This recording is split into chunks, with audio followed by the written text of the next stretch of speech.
You got people out here waiting for apologies from their friends because they were right. They were right. And all the people that said we were crazy were wrong. We were, all the people that said we were crazy, they were wrong. We weren't crazy. We were 100% right. And if you still believe this, then go look for your fucking selves.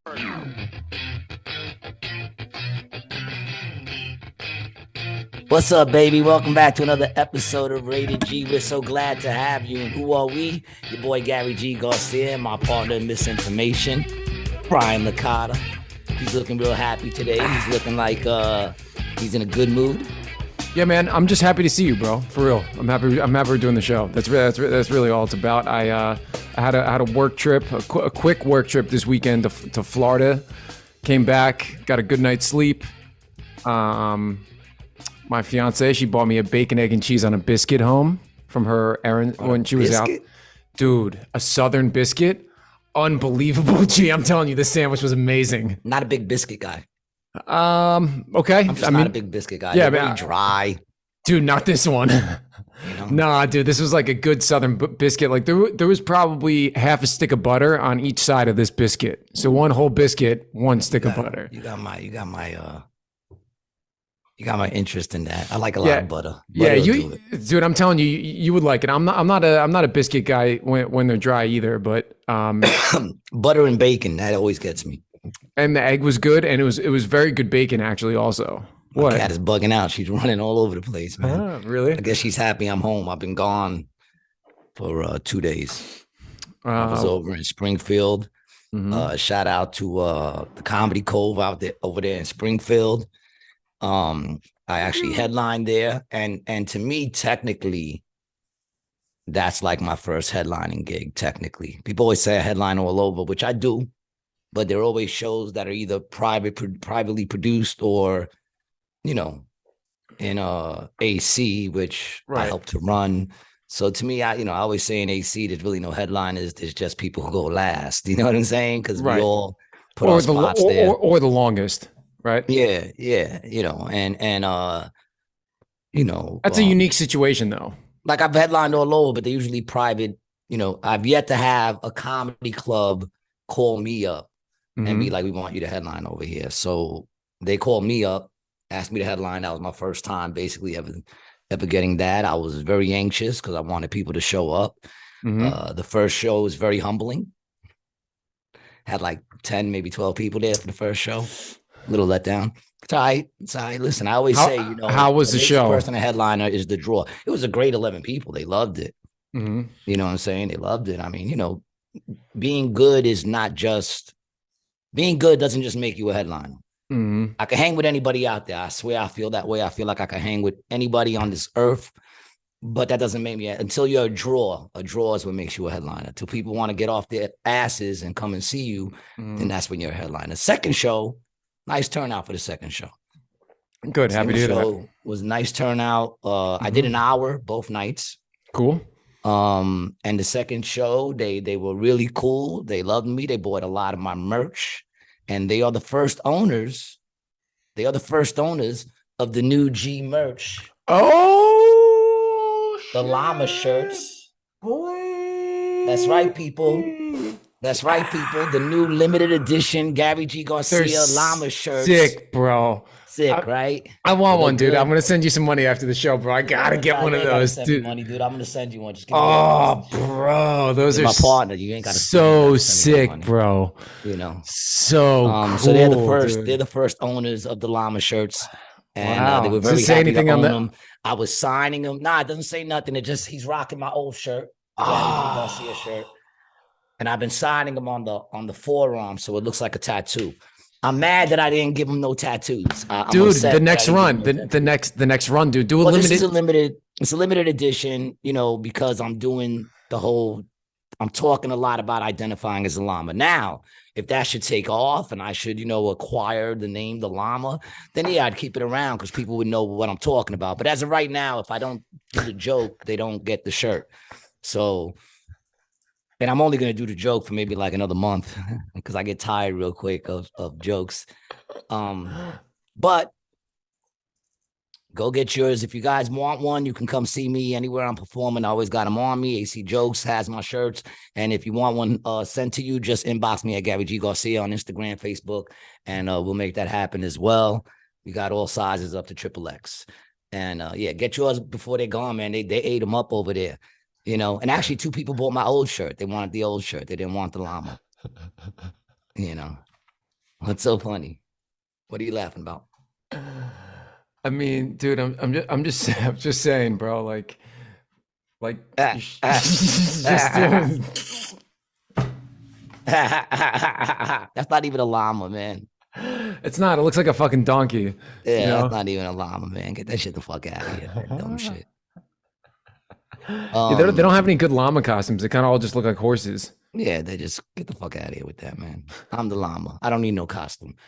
I love the ears though. The ears are great. How the ears stick up past the Mets hat. That's the best part, man. Yeah. And do you notice how he's in the position of my logo? He's in the position of the logo. Just opposite. It's just the opposite. Yeah. So big up to my man Gary Croman, who designed it. And did he also do the G logo? No, the G logo. This was actually taken from my shadow. Okay. I was doing the show and they had the spotlight, and this was actually on the wall. And what we did was we cropped the wall and then just outlined the wall. So that's why it looks so much like me, because it is me. It's my shadow. Right. You traced it? Traced it off the wall. Got it. Cool. Yeah. So that's that. But yeah. And I want to give a really good Rated G shout out and just appreciation. I'm very appreciative for the Comedy Cove. They put my picture on the wall. And technically, hey man, that's great, bro. That's my first comedy club picture on a wall. Technically to me, because I'm my picture's on the wall at the Grizzly Pair, but I helped them to get it up and running, and everybody who helped pretty much got their picture on the wall. You know, and then my picture is in AC Jokes, but once again, that's my club. I helped to run it. I helped sell tickets. Everyone who runs it is on the wall. You know what I'm saying? So This, to me, technically is bigger than those in a sense. I mean, I love being at the Grizzly Pair and on AC Jokes wall. It's an honor to be there. But this, for me, is like a step that I was trying to achieve, which was get onto a wall that, you know, they don't have to put me on that wall. Right. You know, so big up to them over at the and they reached out to you to book you to headline too, right? And they want to bring me back. So I guess overall it was a good 2 shows. You know what I'm saying? The first show, like I said, was light. So you know, it made me go, and you know, I'm not a headliner yet. But the second show, if I would have had 2 shows like the second show, I would have been feeling really pumped about myself. Because the second show was good, you know. It wasn't sold out or nothing like that, but it was good. I don't know, 30 people or something like that. It was a nice little turnout, because they said they actually struggled during the weekends ever since COVID to get people out. So they were like, don't take it personal. You know, we've been struggling. We bring people in and, you know, whatever. But big up to the Comedy Cove. If you're out there in Springfield, go support that club. My boy George Gallo is coming out there. So go check him out. He's fucking awesome. And yeah, man. So that's that, you know. Couple of good things happened this week, and I got my shirts. They're already out there. People are eating them up. Tell me your woes, G. I feel a sense of sorrow. There's no woes that I really want to throw out there. You know, for all the listeners, just know that people have put me in war zone, in war mode, and you know, I feel like undeserved. Like most of the drama that I get is very undeserved. I feel like I'm a pretty cool dude, but what lacks in society today is respect. Everybody wants it. Nobody wants to give it. What do you want? Everybody deserves it. What would you want perfectly from somebody? What was all you would want to ever ask from somebody else? I don't ask much from anybody, man. Just show me the respect that I show you. You know what I'm saying? Like, you know, sincerity. I could ask for sincerity, but people are not going to get, you know, can't make a person be sincere. You know, most people don't even know that they're not. Everybody thinks they are. But the truth of the matter is, I don't ask so much from anybody, man. You know, and listen, you don't have to respect me either, but then leave me alone. Mm-hmm. You understand what I'm saying? Just leave me alone. I don't ask for much. You know, if you're gonna fuck with me, fuck with me. You know, if you don't want to fuck with me, don't fuck with me. Fucking but to want to fuck with me and then disrespect me, that's it's just not gonna happen, man. And I'm a little heartbroken today. I can't lie. I'm a little heartbroken. I'm sorry, man. I'm sorry you're going through something. The person that I got beef with was, you know, was hard. But once again, I always tell people who come into my life, man, it's like I left the woman I was with for 25 years, not because I didn't love her anymore, but because of the lack of respect and the lack of peace. Right. And I didn't just leave her. I left my house, my 2 kids, my 2 cats, my 2 dogs, my basketball court, my 12-foot pool in ground, and my fire pit. And it wasn't for lack of love. I still love her.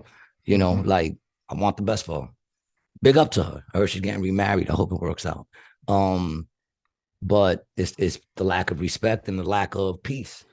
And if I left all that just for peace, then what makes you think that you're any better than that?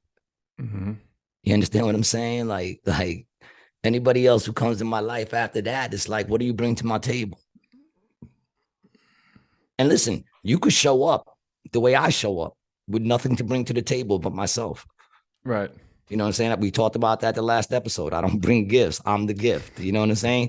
So I have no problem with that. I'm not asking you to bring nothing to my table. But here's the thing. If you're the gift, right, then that's what you bring to the table. And when I look across the table and my and you being my gift isn't there, that should hurt me. Right. You know, that should hurt me. That means that you were something positive to my life and that even your presence has an effect when it's not there.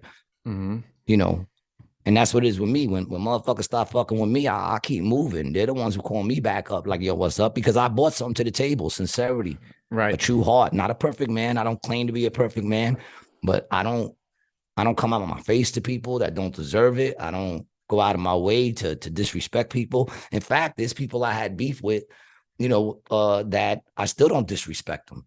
There's comedians who I respect as comedians who we don't get along no more, but people ask me about them and I say they're good comedians. You understand what I'm saying? I don't sit there and go, fuck that dude. You know, you know what I'm saying? It's like, I still keep it real because I'm sincere. If you're good, whether I like you or not. Right. It's none of the person's business who's asking the question. You know, that's kind of how I feel. Yeah, you know, it's heartbreaking when you got people that you actually really love, and then you find out that they're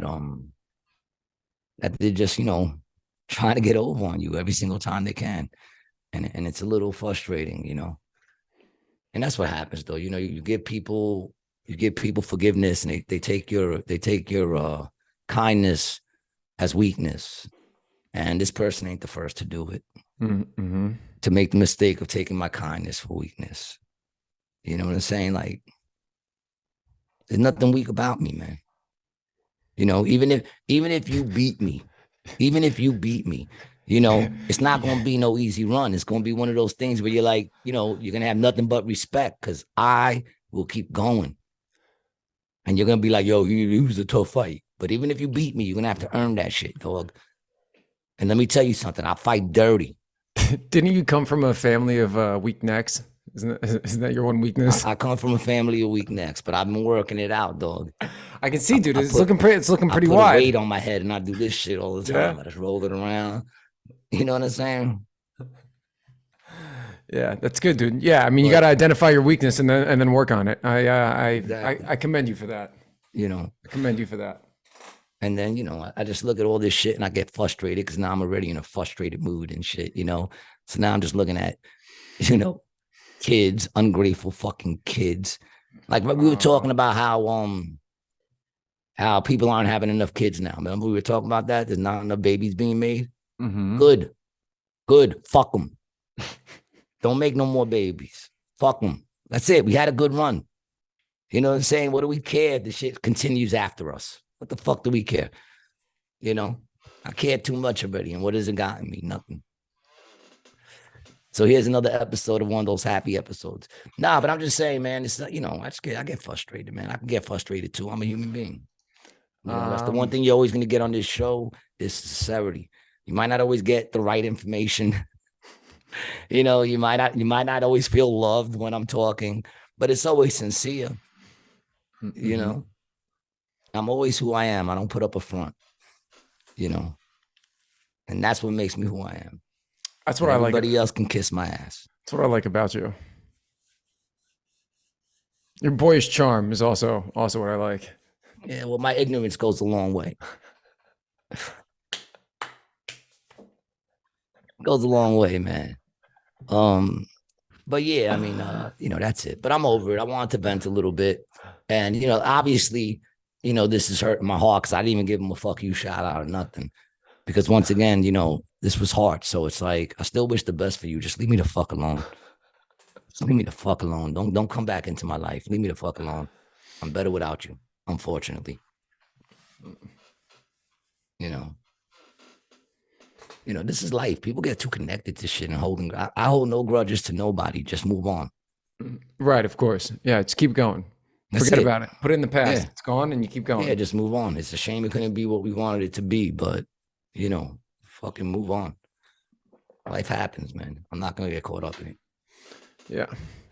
So, there's some interesting things going on in the news and in the world right now, G. You want to get in some? There's always interesting shit going on. What do you got for me right now, man? Have you been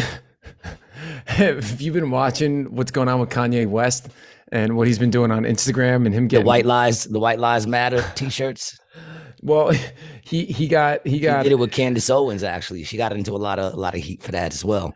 He also was doing shit with texting P. Diddy, Puff Daddy, whatever you want to call him, Sean Diddy. He Diddy, I think it is. I don't know, but we all know who you're talking about. Yeah, Diddy. Yeah, what's he texting him? Dude, bro, he's been putting. Let me see. Oh yeah, the White Lives Matter. He got that. Let's see. The White Lives Matter. But you want to know what's so crazy? Is that if it would have said any other nationality or any other race, would there have been a problem? If it said Portuguese lives matters, if it said Mexican lives matters, would anybody have been in an uproar for anything else other than white lives matter?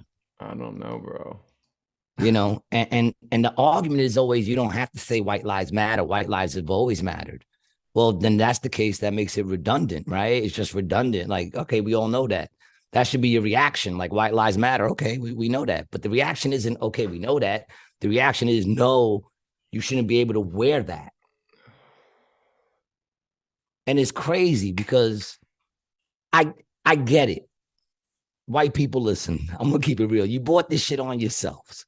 You know what I'm saying? Like right now, shit is about as equal as it's ever been right now, and it's wrong. Like racism is wrong in all forms, people. It's not okay to be racist against white people because of the history. And the truth of the matter is that it's the history. It's not the people you're dealing with a lot of times. I'm not saying there are no racist white people out there. Of course, there's racist white people out there.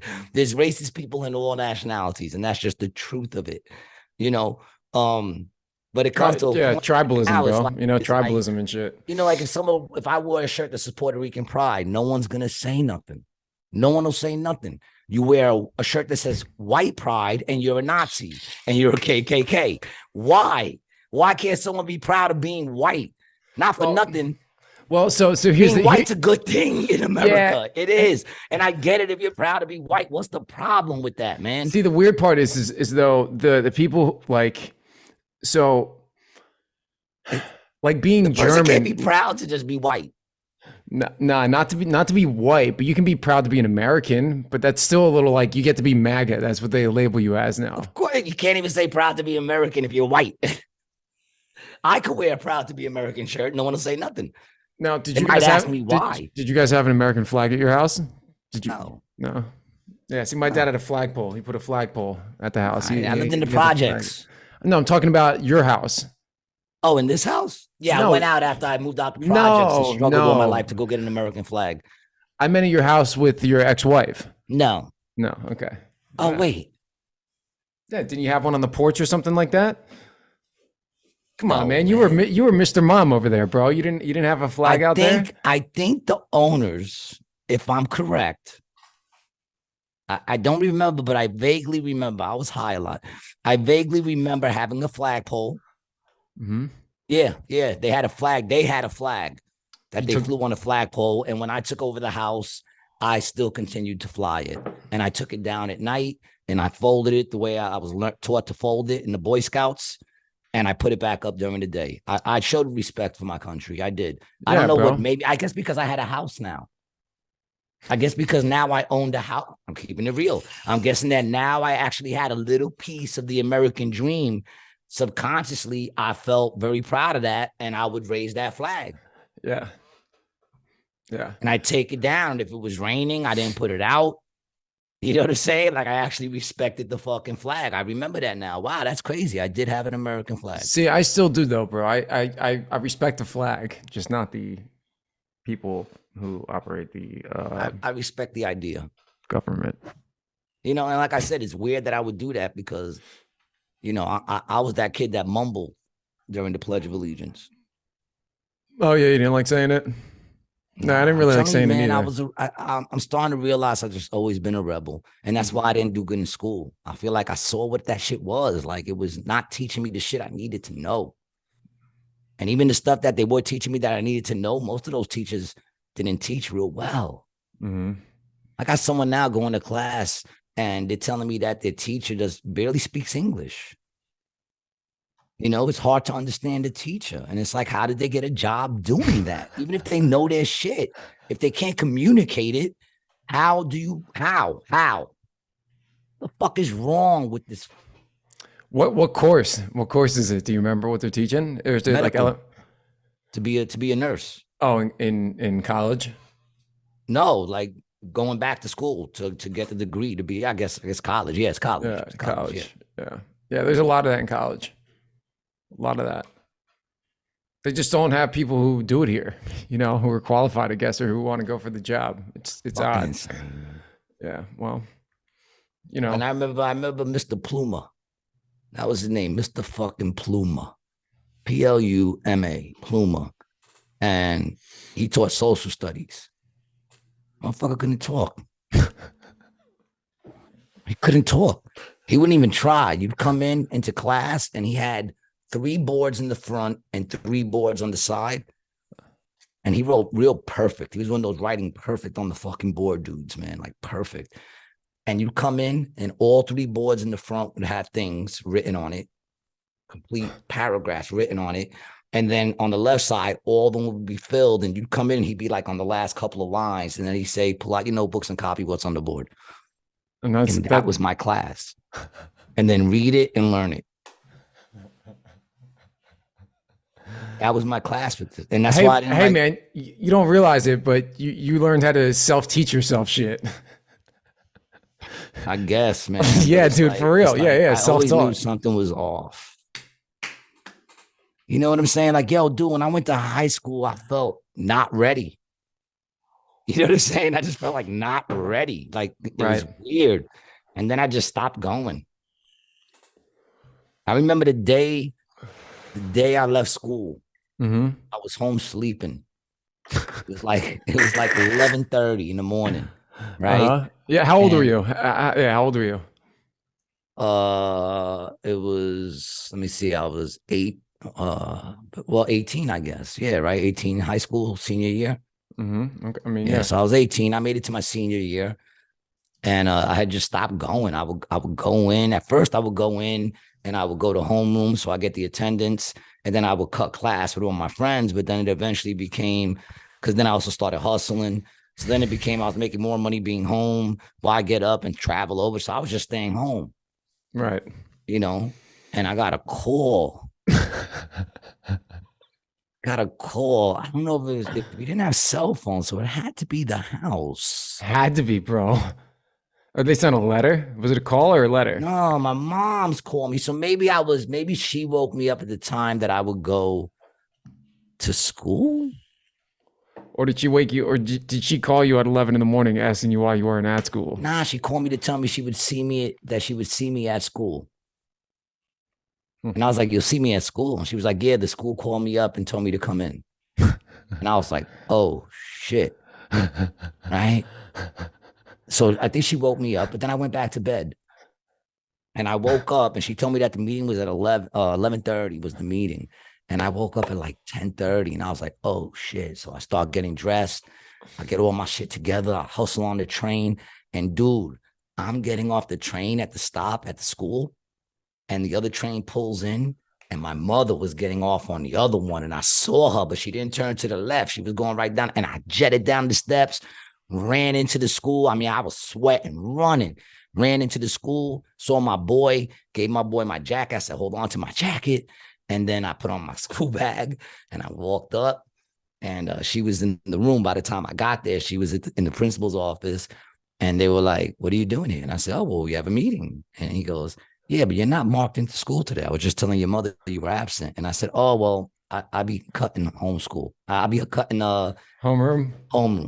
And they're like, why? And I go, because it's early. I've been coming in a little later. So I don't go to homeroom, but I go to my classes.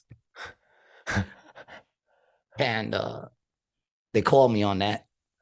They went looking into my record, your permanent record. I wonder if it still follows me, my permanent record. Yeah, your library card does. And he said, it doesn't really look like you want to be here. And we're kind of done with trying to have you here. It was a mutual agreement. I said, I don't. And they were like, well, we don't want you here either. And my mother signed me out. Damn. That day. What did she have to say to you? She said, you're going to have to go for your GED at least. Mm-hmm. And I said, all right. So I left there and she drove me right to, I think my mom's a lot of heat and a lot of stress because she's not perfect. Like I'm not perfect. Mm-hmm. But she was always there for me.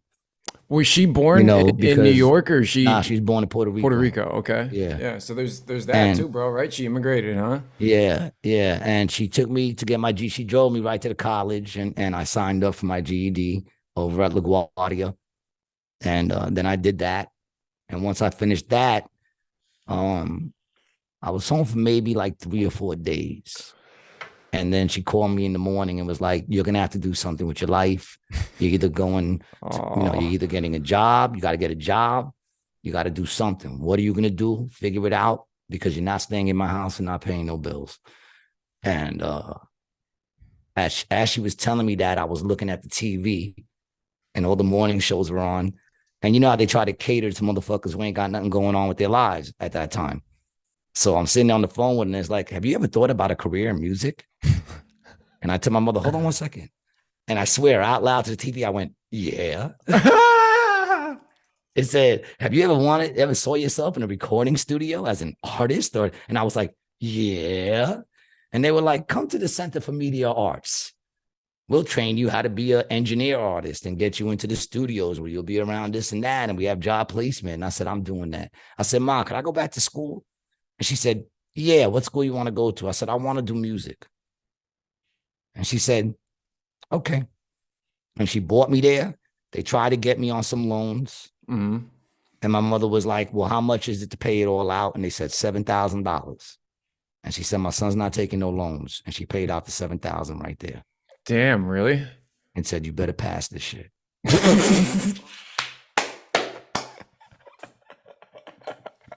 And I did. I stayed true to my word. I passed it. Yep. I met some really good connects during the weed time. And actually we did a bunch of stuff that was never done at that school before. You know, like it really did get me into everything because I remember when the graduation was an artist would come in and we would have to do their whole thing. We'd have to record them, mic them, record them, fucking mix it. And, you know, everything. We had to do everything for it. And they didn't pay no money, but their demo was whatever they came out with from us, you know, so like the haircut and shit, you know, people come in and get free haircuts.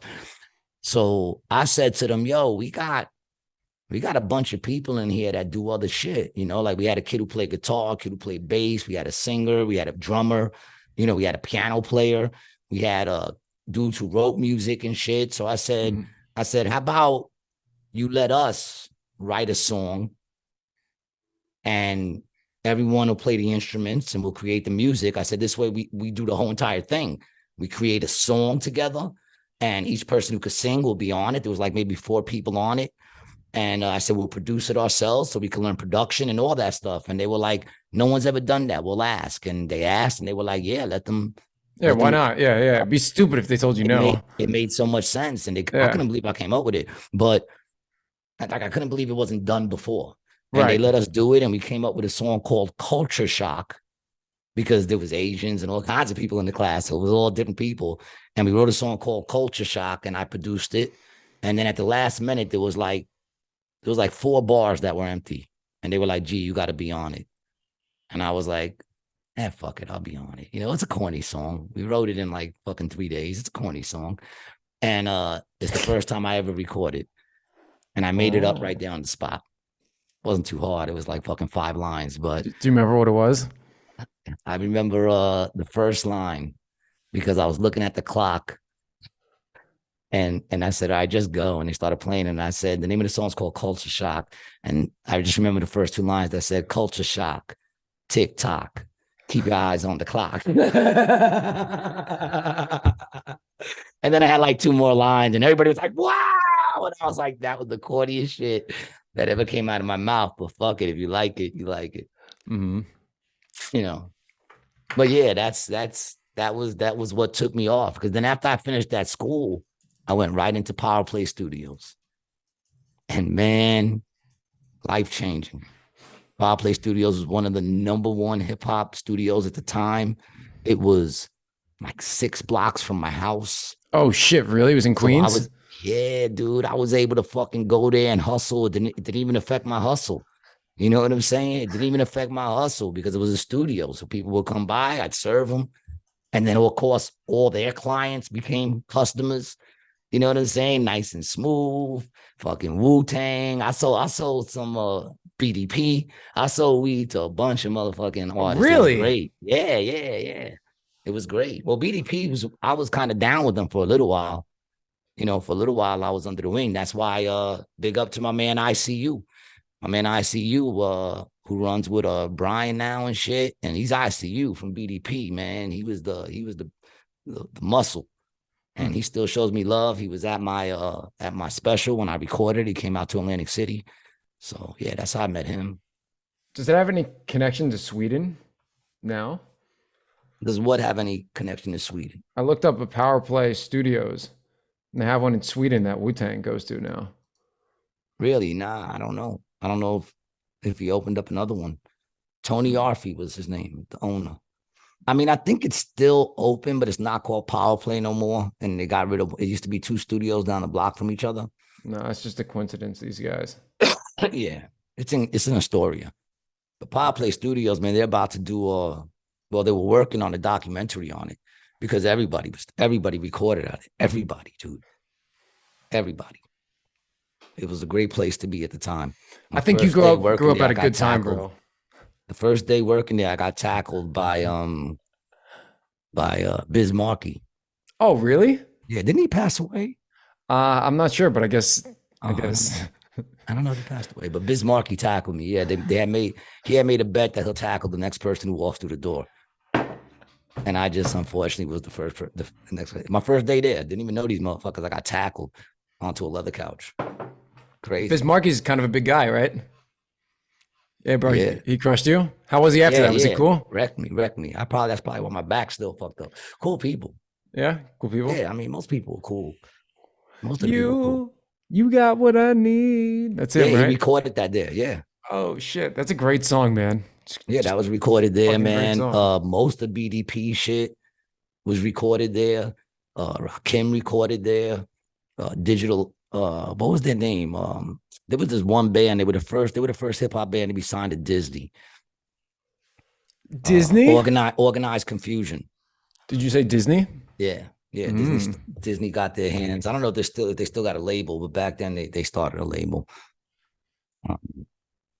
Yeah, man, good times. I had a Prince Poe.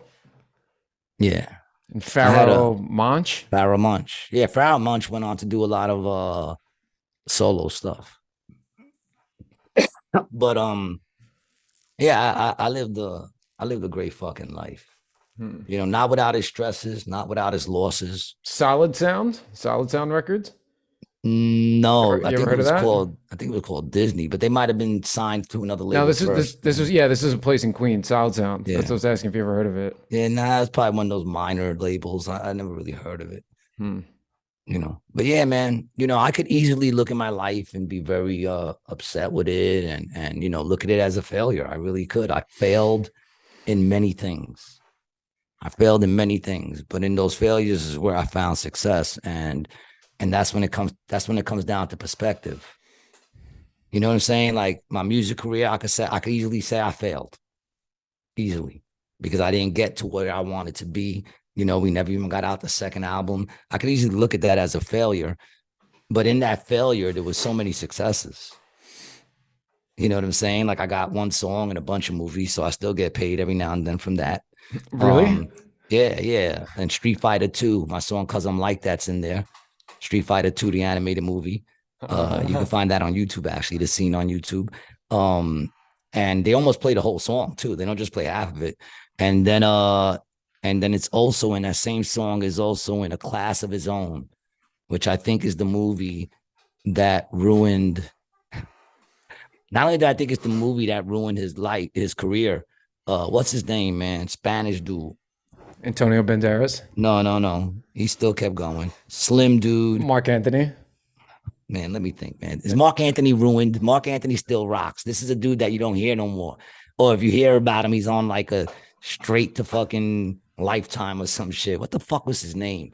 Fucking damn, now I'm gonna have to look it up, man.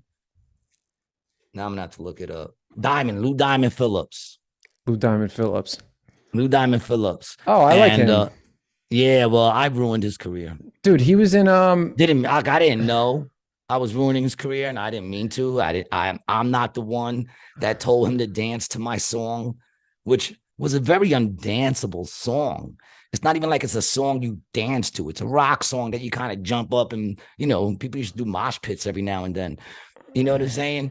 And he dances so horribly. The scene. What did he dance to? Cause I'm Like That is the name of the song. I know, but in what? In the movie In a Class of His Own. That's the name of the movie. You can find it on YouTube if I'm correct. Oh, I might be able to find it on my Facebook because I posted it. Hold on, I might be able to find it. He was in the show Longmire. Have you ever seen that? Nah. Yeah. Hold on, let me see if I can find it.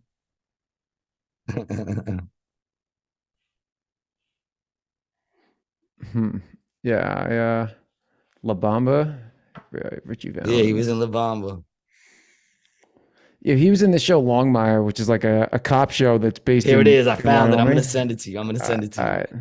Yeah, text it to me. Let me see if I could send it to your Instagram chats. All right, cool. Oh, it's horrible. It's fucking horrible, dude. It's horrible.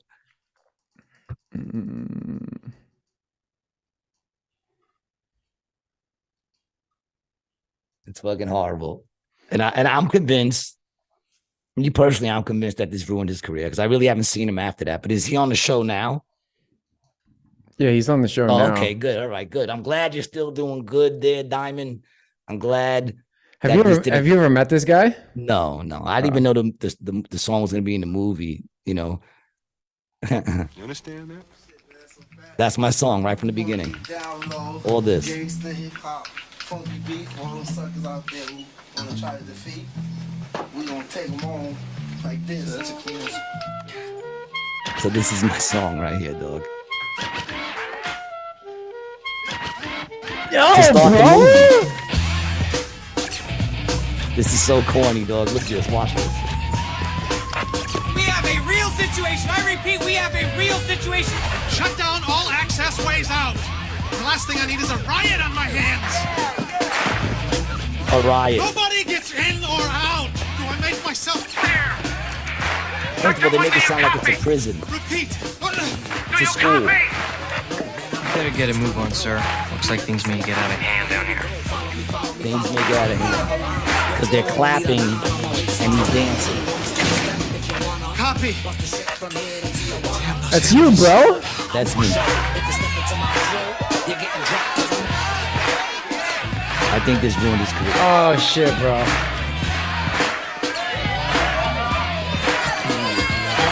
Oh wait, this the move. This is one move that he does that he's about to come.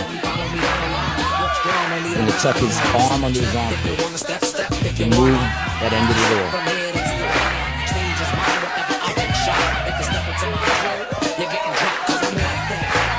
Uh-oh. This is why they're running all over the place. There it is. Here's the move. He's about to come up. And tuck his arm under his armpit. I do this shit in clubs, man. Right there.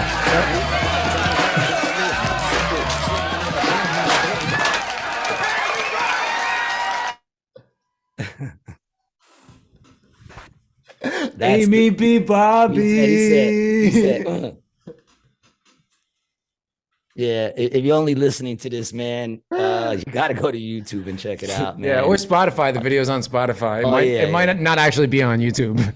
Yeah. Well, I think it is actually. I think that's where we got it from. But yeah. No, I mean, it might not be playing on YouTube.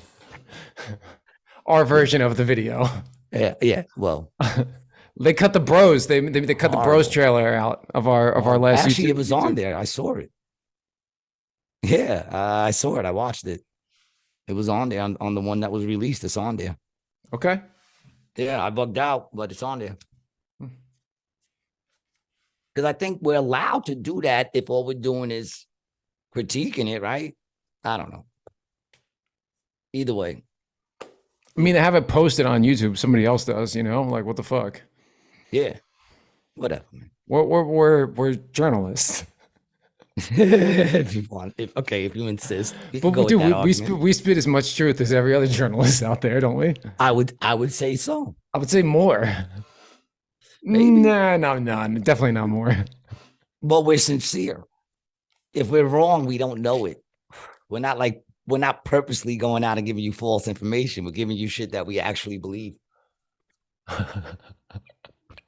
Which is that means anything. Which is false information. Which is wrong, but at least it's sincere. I'm not trying to mislead you.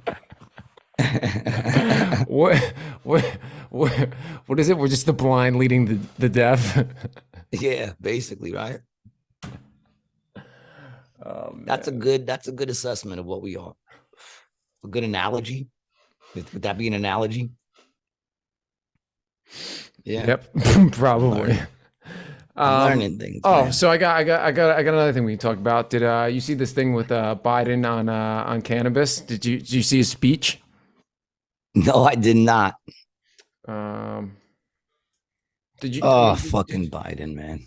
Yeah, did you hear what he said recently? Nah, but you know what's so funny is they asked his Jean-Pierre, that chick. They asked her, you say that Biden is the reason that the gas has went down. Now the gas is going up. Is Biden the reason gas is going up? And she goes, well, Peter, because that's the dude Peter that always asks her these questions that she just can't answer. I don't even know why they keep letting this man in there to ask her questions because she can never answer them. And she goes, Peter, well, it's a little more complicated than that. There's a lot of things that go into it. And I'm like, of course there are. When the prices go up, it's complicated. When the prices go down, it's Biden. Right. Are you fucking kidding me? Are you kidding me? And I love the way they like to say, well, when he came into office, things were, very bad. Yeah, y'all made it that way. It was because of COVID, you stupid fuck. Because before COVID, everything was gravy. People were upset or whatever, but shit was gravy as far as it was gravy. I was making money, bro. I mean, things were the normal that we knew all our lives. In a sense, it was, they took a lot of shit from us. That's why they were able to do what they did, to us. But before that, man, everything, I was making money. I was chilling, What's and coronavirus came and they forced us to stay home. And now they're like, there were mad businesses closed. Yeah, y'all closed them because Walmart was allowed to be open, but the mom and pop store couldn't be open. Come on, man. Bro, how crazy was that? Man. Remember the one way grocery all the rich grocery places house? were allowed to be open. All the big supermarkets were allowed to be open. Essential businesses. Come on, man. It's just foolishness, man. It's foolishness. I get angry when I think about it. I get angry when I still talk to people to this day and they act like all that shit was good and real and it meant something. Yeah, it meant that you're a fucking sheep. Fucking loser. You got people out here waiting for apologies from their friends because they were right. You know, they were right. And all the people that said we were crazy were wrong. We were, you know, all the people that said we were crazy, they were wrong. We weren't crazy. We were 100% right. And if you still believe this shit, then go look for your fucking selves. How about doing something for yourself for the first time and do your own fucking research and you'll see all the shit that's come out on how all this shit was bullshit and unnecessary. Mm-hmm. And if you want to dig deeper, then you'll also see how all this shit was planned out years ago, years before this shit even hit. It was planned out. And if you want to dig deeper, find out how it was all a test. Don't get mad at me that I fucking did the research. Don't get mad at me. Oh, you sound like a crazy man. Yeah, man. Because a man with wisdom sounds like an idiot to a fool. That's why. That's why I sound like a crazy man, because y'all motherfuckers are idiots. Of course, nobody listening to this show. Because you wouldn't be listening to this show if you wanted to believe that shit. And you got people out there waiting for apologies. Let me tell you something, people. You're not going to get them. No one's going to sit there and say to you, I'm sorry, you were right. I was wrong. You're not going to get it. Bro, do you remember? Listen, man. Very frowned upon today. Do you in remember? Today's society, admitting you're wrong is very, very frowned upon. Nobody wants to admit that they're wrong. Like when that chick bought me the burger and she said to me right before she even took the order, do you want lettuce, tomatoes, and onions? And I said, I don't want none of that. And she went and still bought it to me. And I said I didn't want that. Refused. She refused to just admit she fucked up. Refused. Oh, well, they put it on there automatically. I said, no, they don't. I come here every day. When that didn't work, oh, well, then How about admitting you're fucking wrong, people? If you're wrong, admit it. I know it's not popular anymore. I do it all the time. To be like, I fucked up. Mm-hmm.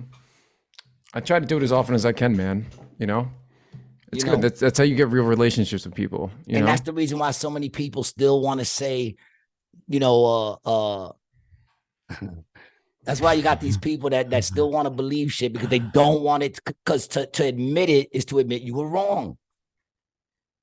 You understand what I'm saying? You still got these people that want to believe that none of this shit is going on. They're not trying to trans the kids, and this and that and all the other shit. They want to believe that, you tell them, listen, man, pedophiles, they're trying to make them shits legal. Then they're like, and then you show them something. They don't want to admit they're wrong. They're never going to say they were wrong. We raised a bunch of closed-minded idiots. What do we call them? What are they? Generation Z? Is that what they are? What's that? Generation Z? Is that what it is now? What? I don't know. I don't know. These fucking kids now that we have to care about what they think. All these fucking young people. What are they? Z's, right? Z's are whatever. Let's see. Generation Z is 97 to 2012. They were born. So yeah. Yeah. And why do you think they're called Generation Z? Because y'all are the ones that are gonna end it all.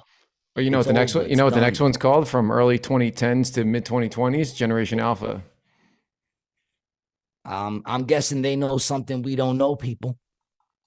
You think they know something that we don't know? When you look at this shit, right? When you look at it, baby boomers.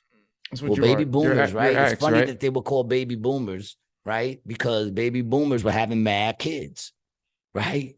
And then they had Generation X, which was us, right? We're the ones who said, let everybody do what the fuck they want to do. As long as they, keep that shit behind closed doors. What the fuck do I care? You know what I'm saying? That was my shit. That's Generation X, right?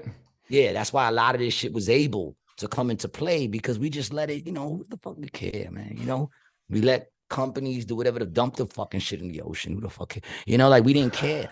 And we were just like, do you, And then those millennials came in, which millennium, a turn. They came in They started that whole canceling everybody and everybody being, you know what I'm saying? And now we're at Generation Z. Z is what, yo? The ending, the last.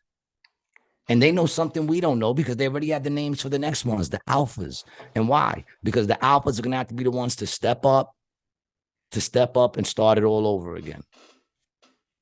And all you people bitching and moaning and complaining and not appreciating what you got,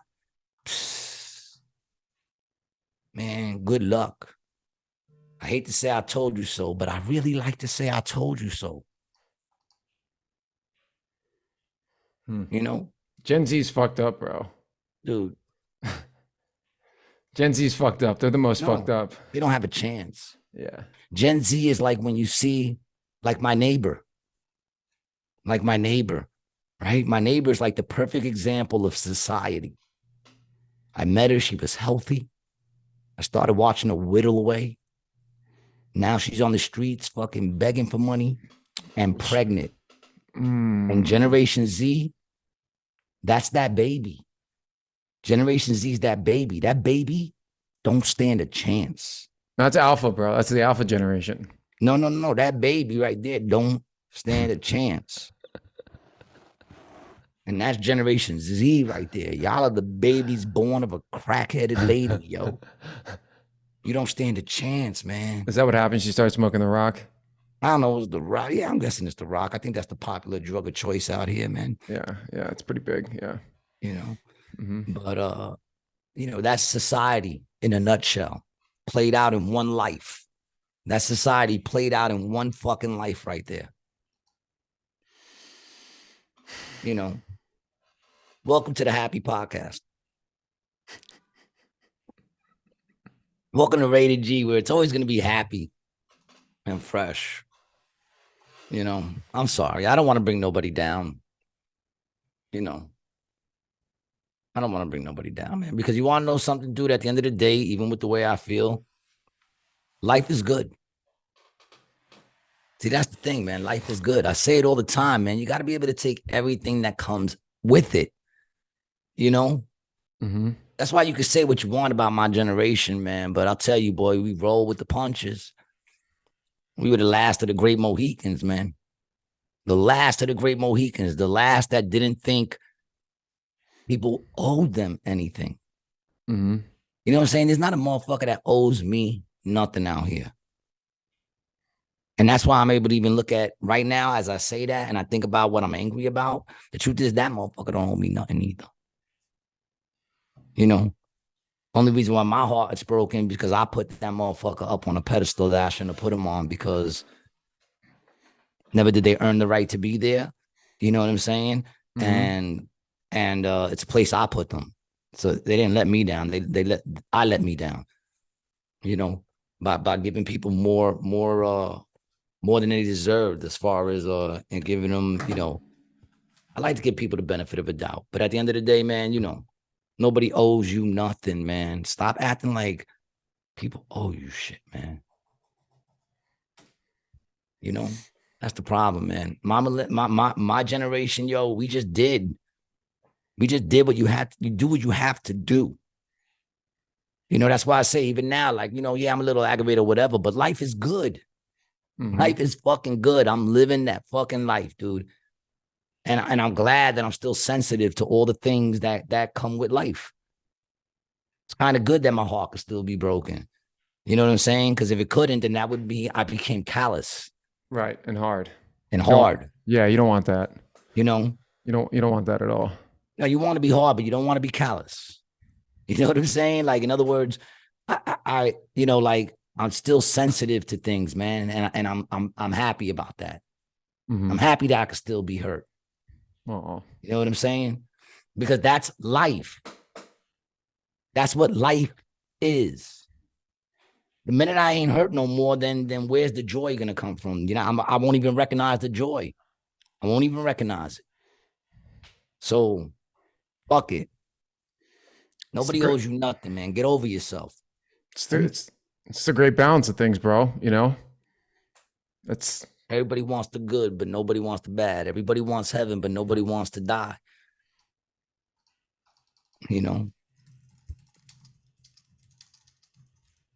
You know, that's like my man Ken Do once said, everybody wants heaven, but nobody wants to die. That's why I had to use my Mac 11 in Bed-Stuy. You want to be a crook, take a good look. See your life get took, and your wife's going to get hooked. Big up to my man Ken Do, one of the greatest fucking MCs you never heard. He now goes by Prince with a Z. Oh, yeah? But a complete beast. He's one of those people that you never heard him because he was just too real. What happened to him? Being too real is, well, I mean, I don't know if he's still doing music. But he went by Prince, the Prince, and he's fucking a beast. But we just kind of, lost contact. That's all. Oh, dude, I got a couple conspiracy things I want to bring up. Please, let's do it, man. I love a good conspiracy. Conspiracy. Oh yeah, conspiracies are now they're nothing more than spoiler alerts. That's what they are. Spoiler alert. You want to watch this one? Let's check this one out because it's funny. I was just talking about Frozen to my daughter, and she was like, "I never saw it." I want to give a big shout out to Tinfoil Hat Podcast and this guy XG Marks the Spot. I'm not sure what his real name is, but I've been following him. Oh, Xavier. I've been following him and the guy Sam Tripoli, who does the Tinfoil Hat Podcast for a long time. All right. They be putting out this shit, bro. They're great. Okay, here we go. Frozen is actually a major cover-up. When Walt Disney passed away, it was rumored that his body was cryogenically frozen and hidden beneath the Pirates of the Caribbean ride in Disneyland. Disney had always been obsessed with cryogenics and was confident that in the future, when the technology had advanced, his consciousness could be reawakened and he could experience the future. It's alleged that someone working in the park leaked a photo of Walt Disney's body frozen on the internet. And to make it all go away, Disney produced the movie Frozen to change Google's search algorithm so that users searching the terms Disney and Frozen will be singing along to the movie and will never come across Walt Disney's frozen body. That is why the movie... It's interesting. It's interesting, but it's like, it's cool. Sure. Yeah, it's cool. It's cool. It's an interesting idea. I mean, I have heard that he was cryogenically frozen. Is that the right word? Cryogenically? I heard he was frozen, but that's a rumor. I feel like that's been going on for years. So it's like, why would they?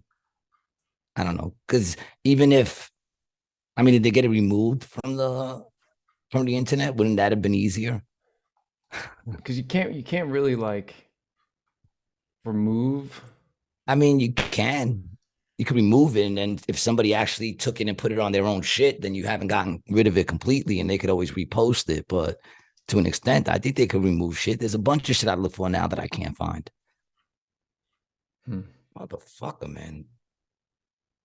There's a little gnat flying around. I'm fucking kill it. I think it's the same gnat. I think this shit's been alive. It's only one. I think it's been alive, and it keeps fucking with me. I don't understand why. I'm trying to find the picture of his head that was frozen. What keeps popping up? It's like this, but like, is it the movie? Does the movie keep popping up? Oh, so yeah, that's what I'm saying. Is that the picture? I think that's from a movie. That can't be a picture of his real head. The Further Adventures of Walt's Frozen Head. Another movie. Yeah, it's from a movie. It's from a movie. You're not gonna find the picture, man. See, that's the thing. They say it was leaked on the internet, but they ain't got a picture of it. They show us a picture from a movie. Right. It's a fun thing. I can't say if it happened or didn't happen, but I'm gonna say on that one. The one thing that is very for sure, he was not a fan of the Jews. Really? or anybody who wasn't really white. Really? Yeah, I say. That seems weird. I heard a conspiracy that Mickey Mouse was originally like a blackface type of character. That he was supposed to be like, like they switched the colors and shit, but it was almost like a blackface. From what I heard, it's an old thing I heard. I don't know if it's an actual conspiracy or a conspiracy theorist told me about it. But yeah, that's crazy. Yeah, he wasn't really fond of any other nationality. Which, all right, so there you go, white people. I guess, he's one of the people to blame for not being able to wear. Yeah, man. So this is from Snopes, and Snopes says false, but I mean that means nothing to me. Yeah. An image of Jigaboo, a racist caricature that supposedly served as inspiration for Disney's Mickey Mouse character, began to spread on social media. Kind of looks like it was influenced from that, dude. Yeah.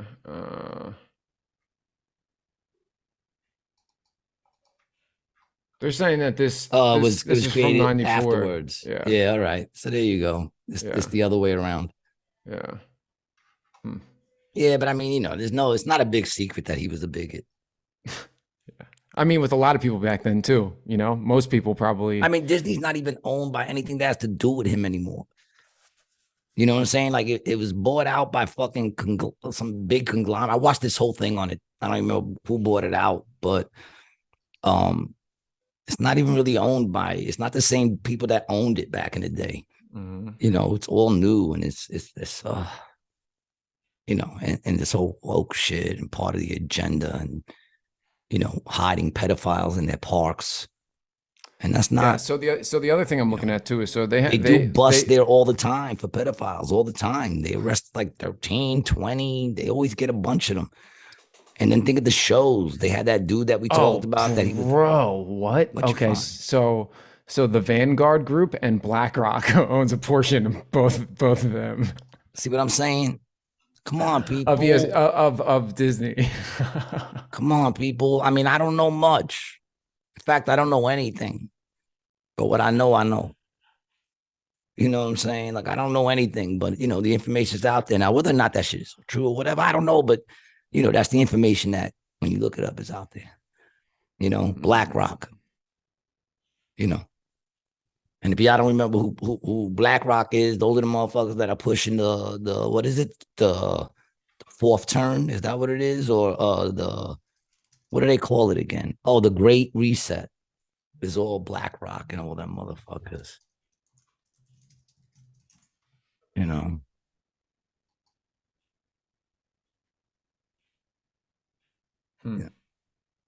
Yeah, man.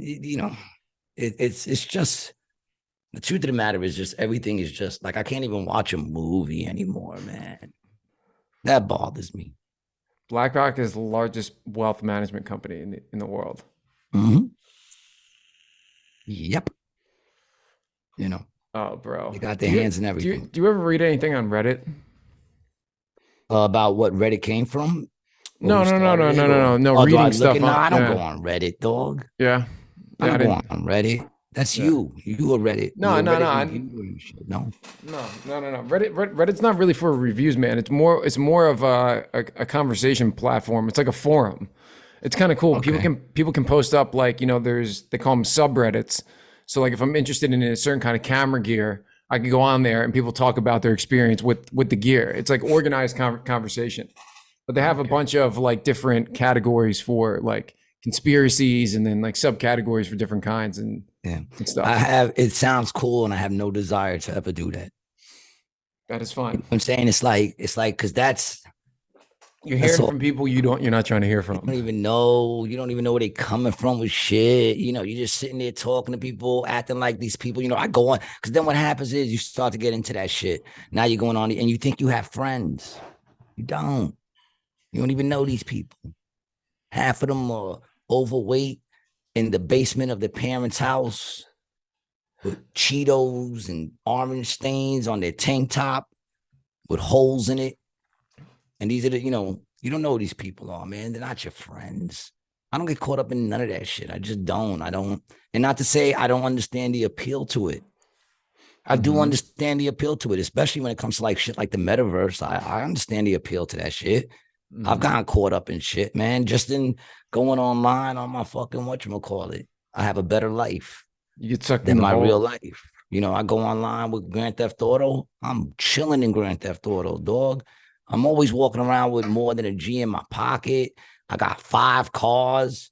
I own fucking all kinds of crazy businesses. I'm living a better life in there than I am in real life. That's why I don't give that shit no time. He's already doing okay. He's fine.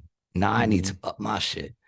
You know, I Now, need to get have more you money gotten in into my the? pocket. So go out there and cop yourself one of these fucking llama shirts, dog. Help my rent get paid. You know, fuck it. The Mets won yesterday, right?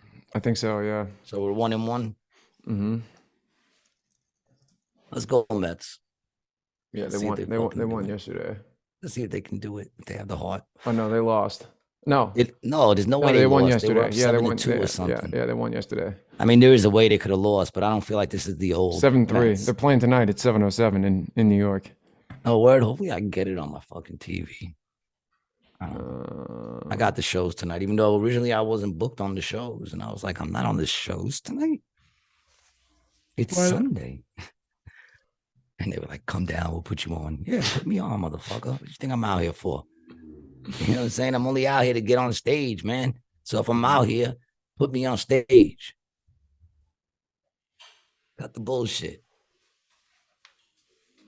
You know, got the fucking bullshit, yo. I don't know. I told you I was in a mood. I'm sorry, people. I've been trying to snap out of it, but I'm starting to feel a little better. You know, I am. You look Acting tan. a little bit. Do I? It's the lighting. It's the lighting. I got it on a little hue. A little hue. You got a little warmer. Yeah, I got the cold look going today. I got a warm look on right now. So yes, yeah. You gotta warm it I up don't for think me. I'm tanned.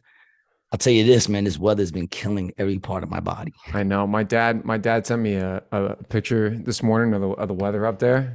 He said it was 39 this morning. Was it? Yeah. That's cold, bro. That's cold, dude. Yeah, it's cold, man. I went out to go get a jacket, a coat. I'm gonna hang up the leather. My stepdad's leather. I'm wrecking it too much, and I don't want to fuck it up that much. Mm-hmm. And I couldn't find one. I even went into Macy's because I was at the mall. I said, fuck it, let me go into Macy's.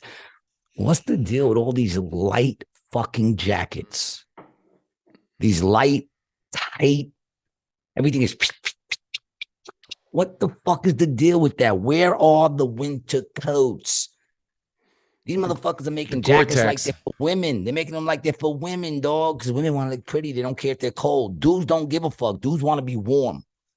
I want something that comes up over my fucking face with fur in it that I could zip it up over my fucking nose. And it's heavy. When I put it on, I feel like I'm fucking putting something on, man. All these fucking lightweight jackets. Mm-hmm. Yo, why don't you go to You know why all the jackets are fucking lightweight? Because all these young motherfuckers got weak legs. And you know why they got weak legs? Because you got mothers pushing them in the fucking stroller till they're like fucking 14. You How know about what I'm this? saying? Here you go. I see mothers pushing kids. Cornelius. This is what you need. That's what I'm saying, but I really don't want that, man. I'm looking more for like, I'm looking to go old school. I want like a Sherlin. Okay. You know what I'm saying? I'm looking to go old school. I want something furry. I want to look like Luke Skywalker in The Empire Strikes Back. Okay. I want something that I throw the hood on and I'm blowing fur out of my face. Whether it's real or not. I don't care. I'm not, you know. Like a bomber jacket? No. Why? That came up as Sherling? Yeah. What about this one? No, even though that's a little, I don't like the leather. The leather gets cold, man. I want it. Let's see if I can see it there. Scroll down. Let's see if I see it. Ooh, all these fucking leather shits, man. Everything's like all leathery. This is nice. Something more like that, because it has like but it has like the white, the Sherpa, like squaring it out. On the bottom. Know? And look at the neck all open, man. The fuck is up with that open neck? The neck is what you want to keep warm. The appendages, hands, feet, neck. Mm-hmm. We're doing these designing, man. Who's designing all this shit? But yeah, if I'm going to go with anything, I'd probably go with what you just showed me, or like a North Face. I'll go online and pick up like an old school North Face. But I don't want that either, man. I want something that's like a cuddly animal. Mm-hmm. You know, not like a fur. Like you're wearing a dog, right? No, I want to wear a fucking I don't know, like a lion. I don't want him to kill a lion for a jacket. I just want something that makes me feel like that. You know what I'm saying? I don't even care if it's real, as long as it's fucking just like I want it to be a little heavy. You know what I'm saying? I want not heavy, but I want it to be like I know I'm putting on my coat. Mm-hmm. But I don't want to feel like I'm putting on a coat. I'll throw on my fucking windbreaker, which is like what half these fucking jackets are now, like fucking windbreakers. Fuck out of here. Little pretty motherfuckers. I want to look cute while I'm standing on line to go into the club. Doesn't matter, I'm cold a little bit. What are you, a fucking woman? Whoa. Fuck out of here, man. Throw on something nice and heavy and bulky. Like a fucking man. I'm becoming much more chauvinistic. Not really chauvinistic, but just very much more man empowered. You know, these people are making me flex my man empowerment. No, stop showing me these fucking jackets. That jacket was fucking horrible. Stop showing me these fucking ugly ass jackets that just fucking. I don't know what you put on to fucking watch. I'll find it one real quick, man. Oh, school. How do you spell Shirley? Oh, here you go, bro. I got one for you.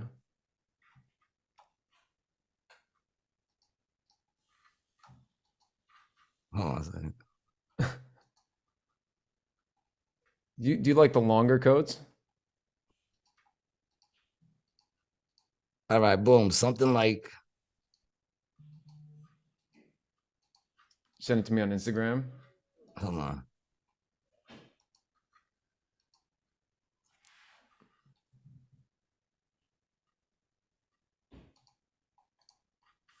Something more like this, but see, I can't find the ones that I want. Man. Here you go. How about this? Man, dude, shoot yourself in the face. How hard is it for you to get a gun out there? Go get yourself. Not hard at all. They have gun shows every weekend. All right, this is like the closest. These two are like the closest that I'll send you, but they don't have the collar I'm looking for because I'm looking for the collar with like the straps. Boots with the fur. I'm gonna send it to you right now. Something like this, right? Brian Licata. All right, either something like this, you know, like the old school Sherlins, dog, or like. Are you sending them to me or what? Are you texting? Yeah, I'm sending them to you. I'm sending them to you. All right, dude, calm down. I'm Jesus, texting it. bro, I'm texting it. Relax, G. I'm really tired of this aggressive energy that's coming from you, man. You're just getting too excited, and I'm sorry, man. It's not you I'm mad at. What are you, a little? This one's a The little second one. This one's a little panoic, bro. I'm not gonna lie. No, it's not exactly like the one I want, but it's close to it. But look at the second one I sent you. These accents are a little. Nah, look at the second one I sent you, dog. The second one's more like. All right, relax. I didn't even get excited. Man. Don't make me feel insecure. Dude, like chill. Come on. All right. I'm bringing it up. All right. I can only click so fast. Oh, it's a nice jacket. Something more like that. Yeah. It's got to have the pockets that are a little higher. Mm-hmm. Because that's how I like to stand with up my here? hands up more near the chest. Yeah, they could even be higher than that. That's the D-boy stance, bro. That's the D-boy stance. Go back a second. I like those pockets that are up here, man. Go back to the first picture I sent you with the dude wearing it. Yeah, see how the hood looks so warm? How the neck is covered? Uh-huh. You know, like just something like that in that ballpark. I feel I don't like the back of it. I feel like Foreman Mills would be a good place for you to pick one of these up, bro. Foreman Mills? Is that like an old person's clothing place? No, it's like a hood outlet clothing store. Oh, okay. Yeah, that's probably where I have to pick it up. In some hood outlet. I was thinking of going to New York just to get my coat. Yeah, that's it. Yeah, you're gonna have to find. Oh, you know. No, this one sucks too. But I'll go that, or maybe like an old school bomber. Yeah. You know, I want to go old school. Well, you're old, so it's really just like school. Yeah, so fuck it. I embrace it, man. Mm-hmm. You know, that's what I'm doing with the hair right now. I'll bring that style back. I'll bring it all back. I'll be out there with gazelles, dude. I have gazelles on with a Kango and watch how everybody starts dressing 80s again. What kind of Kangol would you wear? The LL Cool J dog. The LL Cool J Kango. What other one is there to wear, dog? You know what I'm saying? What color? The furry one? Nah, I probably wouldn't go furry. I'd probably go with the regular one.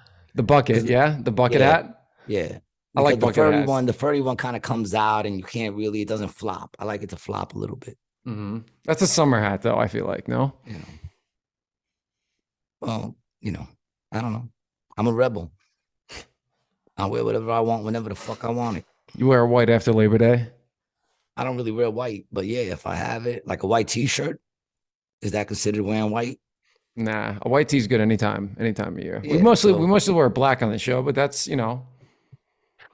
that's just because that's We're how I sad. feel inside.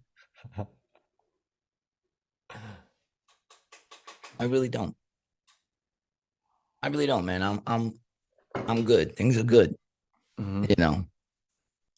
Life is what life is, man. We're gonna roll with these punches.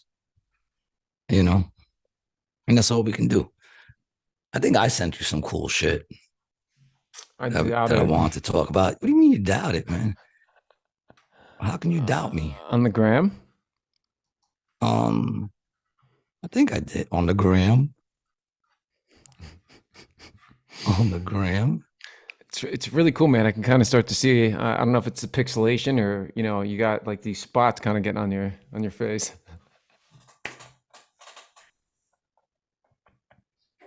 All right. No, man. The most recent thing I have for you on Instagram, we already talked about the woman who's Yeah, it getting was upset. the chick. Yeah. So what are you telling me? Chick was You ain't send me shit, bro. No, I'm wrong. I'm not afraid to admit that. I was wrong. I thought I sent you something and I didn't. I fucked up. He got away. You remember that? Do you know what that's from? He got Fucked away. up. He got away. That would have to be from, I believe it was the Robin Williams movie Flubber.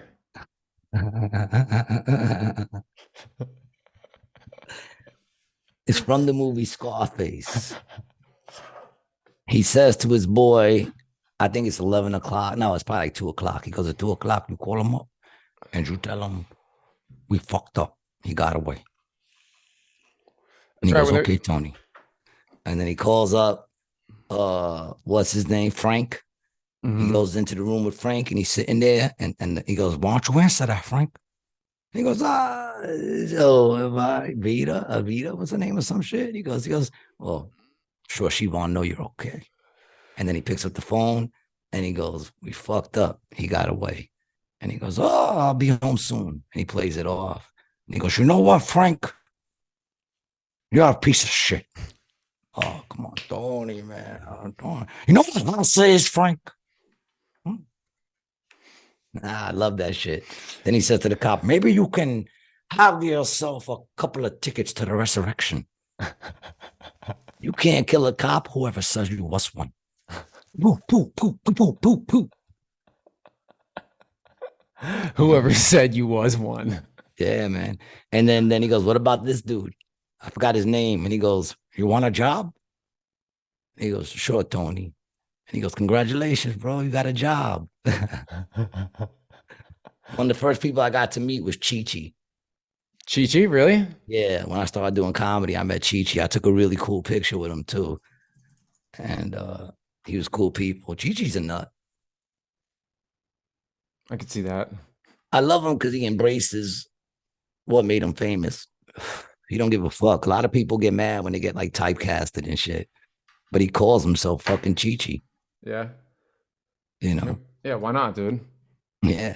I mean, he's just playing a character. I mean, if you're an entertainer, bro, like, I mean, Yeah, I get he does wanting to be comedy yourself. now. I don't know how funny he is. I really never saw a stand-up. But he does comedy now, and he goes by Chi-Chi, yo.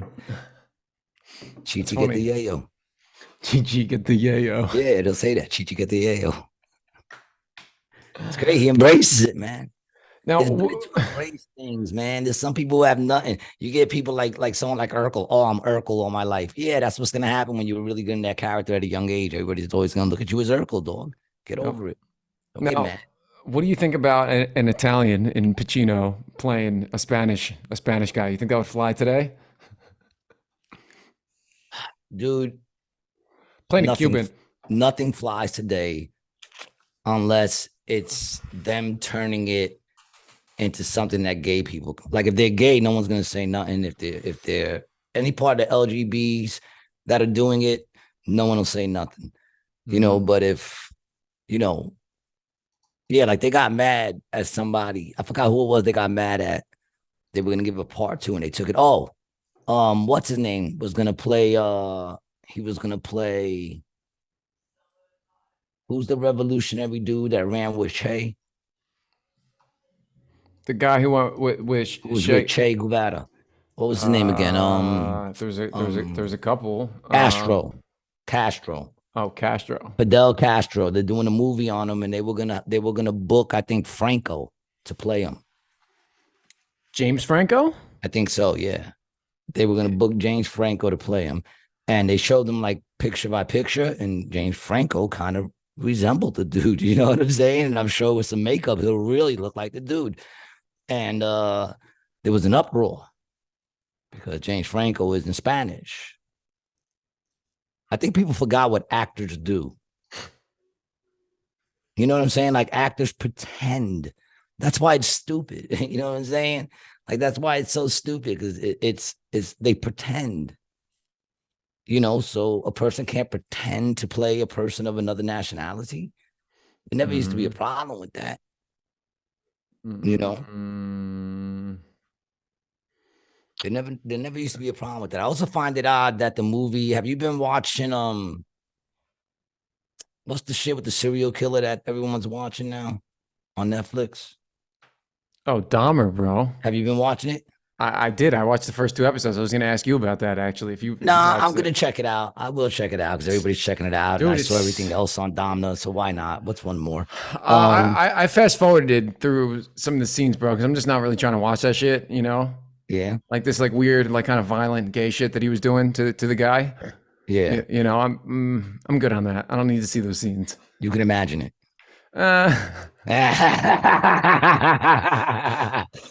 You rather picture it in your head, right? You're like, it's not going to match up to what I got going on in my head. Well, I watched it on the flight, and I just wasn't really trying to get an erection on the plane, you know? Yeah, so that's really you don't want that. No, you don't want that.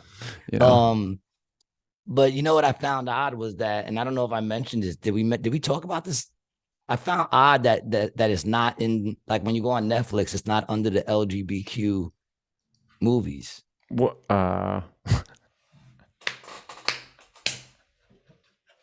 Why wouldn't it be there? Dude. No, dude, I'm not even being a dick. What, empowering stories from the LGBTQ It's not even community? about empowering stories. It's an LGBTQ movie. It's a movie about a dude who's gay, who went to gay clubs and murdered gay people. So are you suggesting, hold on, are you suggesting that we put all the police shows and stuff like that, like all the cops and the A&E shows in the Black and Latino sections on Netflix? No, what I'm suggesting is that if you look under crime or whatever they put it under, because cops, they even got movies about, they're all movies about cops, right? If you look up under Latin movies, I'm sure West Side Story would pop up. Yes. That doesn't paint Spanish people in a great picture. It doesn't paint. It's about gangs. It says Puerto Ricans are violent criminals with knives. Even though they're dancing, it's still, what is the message? The message is they're in gangs. If you went to Latin movies and looked up American Me or any of those, they're all under the Latin movies. They're also under other movies. You'll find Scarface under Gangster or any of those, but they're under the Latin movies too. Could it possibly be that it's not underneath that fucking title? And it should be under a couple of titles. It should be under crime drama, sure. But there's movies that fall under a bunch of different categories. Right. You're telling me that movie shouldn't even be in that category? Well, dude, this is what I'm saying. It would be like putting cops in the Black and Latino section because of the appearances of the people who are on there, bro. That's what I'm saying, bro. Okay. I don't think so, dude. I don't think so. Black movies, right? Black movies. You go into black movies, you're not going to find Menace to Society. Yeah, You're not going to find. What was the other one? Colors. I never saw Colors. You'll find Colors under that, and Colors you'll also find under cop movies, because it is to do with cops as well as to do with the black community. It's a movie that deals with the black community, so it would be under the black banner. All of those, and there's cops in all those movies. A lot of the movies you see under there would also be under cop movies. I'm saying if that movie is what it's about, is dealing with that culture. Yeah, dude, I didn't really know. So because it shows a dark side, no, we don't. They got mad at a dude that he wrote a book, I think it was, and the killer was transgender. The killer was a trans. And people got mad about that. Why? You talk about equality. You can't have a murdering trans person. You know what I'm saying? Why not? Are you trying to say that they're all good? Is that what you're telling me? Are you telling me there's no bad people in the LGBT? There's no murderers, there's no rapists, there's no crazy people in the LGBT at all? They're all good people, every single one of them. The only bad people are straight people. Let me see. It's insanity, dude. Come on, man. Is my argument ridiculous? And this is even out of hate. It's about recognizing that in all cultures, there's good and bad. You can't just try to play it off like your culture only has good people. Can you see the screen right now? Yeah, I see the screen. Yeah, so the genre is crime TV shows, social issue TV dramas, and TV dramas. Okay. So let me see. I'll go to see what are the other categories that they have here.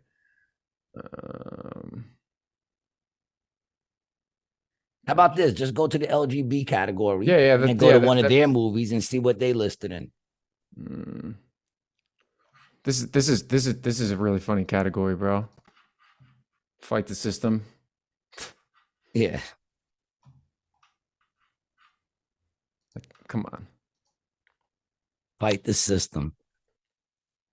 It's weird because it seems like in order for anyone to start a movement, it has to be against something instead of trying to make shit better. Instead of trying to make shit better, people rather break shit down. To build up what?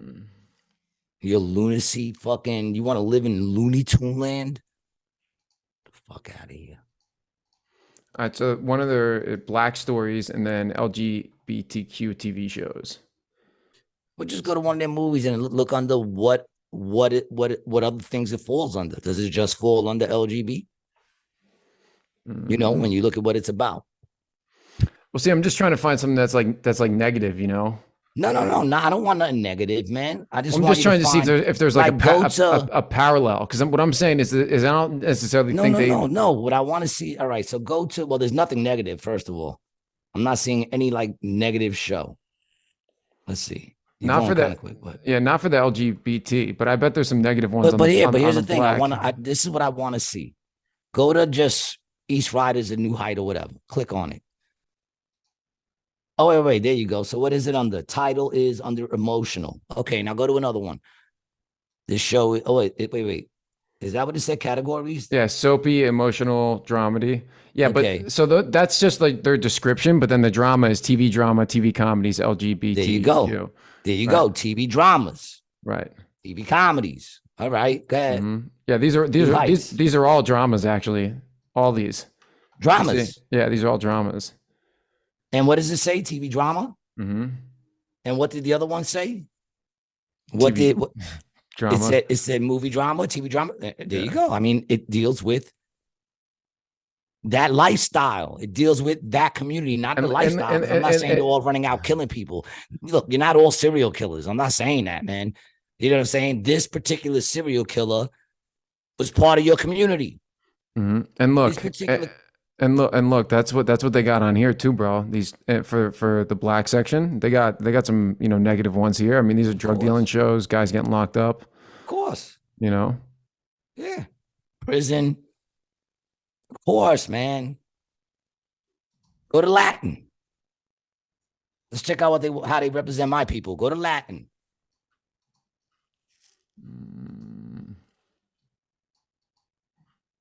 The Latinx. I don't even see anything, bro. Hispanic. Where? Up there on the Halloween. Oh, that's Hispanic Heritage Month. Oh, but let's see the movies. Let's see what the movies are. Scroll down.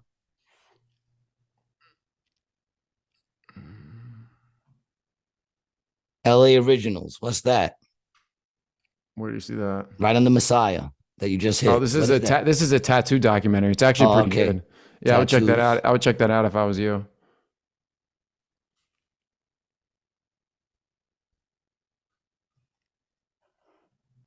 What's that one right there? Rosario Torres. What is that one? Worlds collide when a vengeance-obsessed woman from the other side of the tracks captures the attention of two well-off friends. It's a novella. All right. Your soap operas. Soap operas. I'm just seeing if they got like any movies with dudes again. Oh, what's a cop movie? What's that?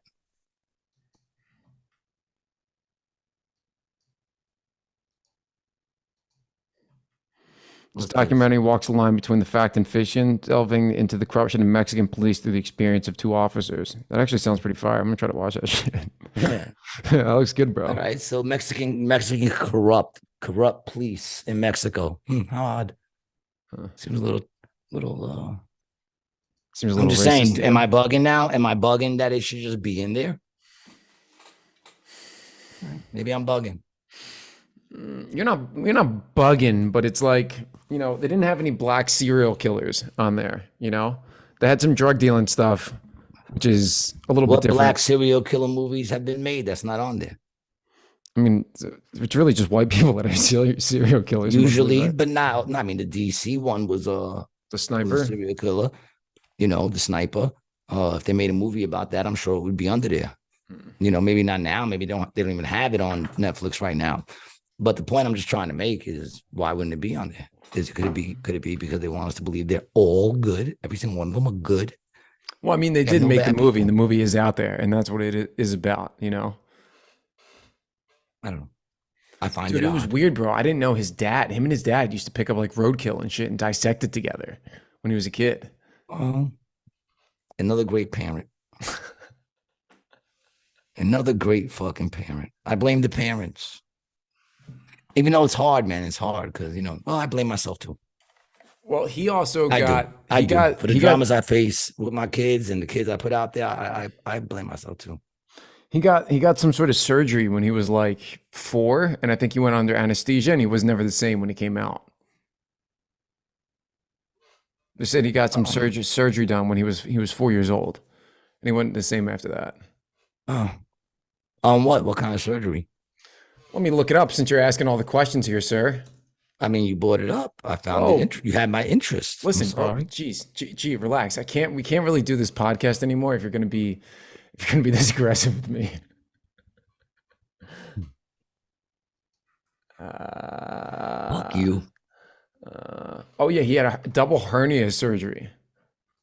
Double hernia. It changed his life forever. Yeah. So as Dahmer entered first grade, Lionel's university studies kept him away from home with his wife was a hypochondriac who was depressed, and she attempted suicide with Equinil, which is a tranquilizer, maybe like a precursor to benzos. But Dahmer was an energetic and happy child, became notably subdued after a double hernia surgery shortly before his 4th birthday. He had deep signs of early abandonment. Oh, yeah, man. Well, I'm not saying he had an easy life. Yeah. Still no excuse. Dude, the actor who portrays him in the show, bro. Turned you on? He was a drunk, too, Dahmer. Yeah. Mm-hmm. Not surprised. I mean, you got to be on something, right? Yeah. Dude, but when he got captured, they that's like the first episode is the scene, when he's got the guy handcuffed in his apartment, and the guy like breaks free Yeah. and shit. Mm-hmm. Bro, it was tough to watch. It was fucked up. Yeah, like I said, I've seen everything on them. I just don't know. I feel like when they start to do these things, it's kind of like trying to glorify them. It's more than just. It's more than just. It was the dark, information. bro. It was dark. I didn't really feel. It was spooky, bro. It was spooky. I wonder what name they're gonna come up for them. I mean, once you pedos? accepted the pedos, once you accepted everything else, shouldn't we also then accept the fact that these people are a little off in their minds and had rough childhoods? And they had such rough childhoods, their mommies never loved them. And their daddies weren't there. I mean, he did kill 37 people brutally. But, I mean, come on. He's a victim. What are we going to call them? Dicers.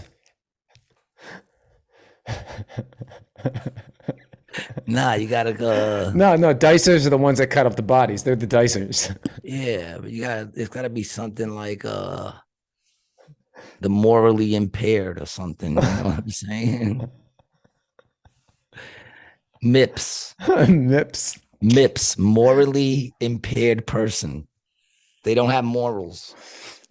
Yeah, but I mean, you could classify under a MIP.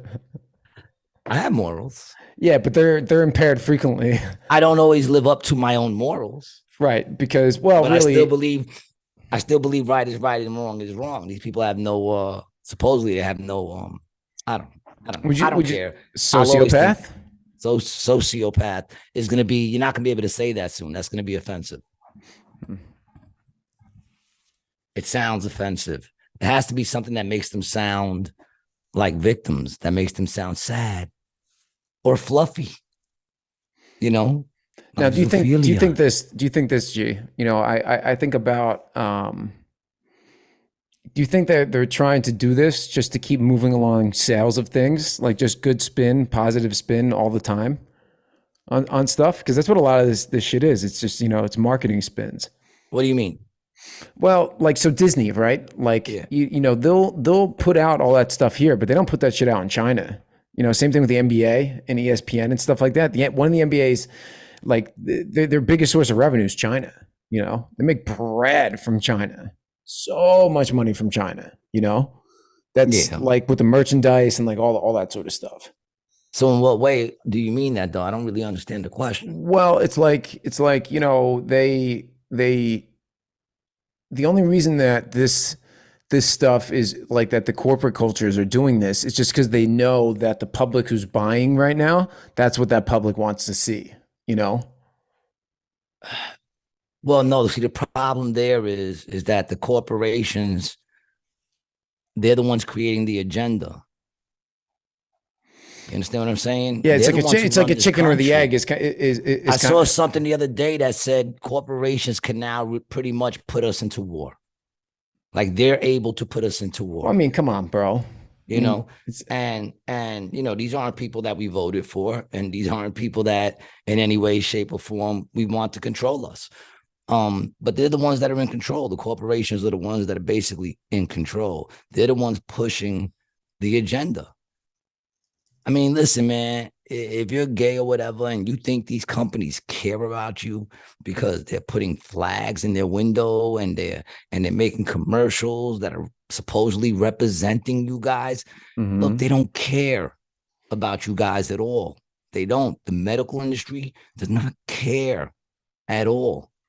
The biggest thing they've been able to do is make y'all feel like they care. That's one of the biggest lies they've been able. They don't care. I care more about y'all than they do. And that's the truth. These motherfuckers don't care.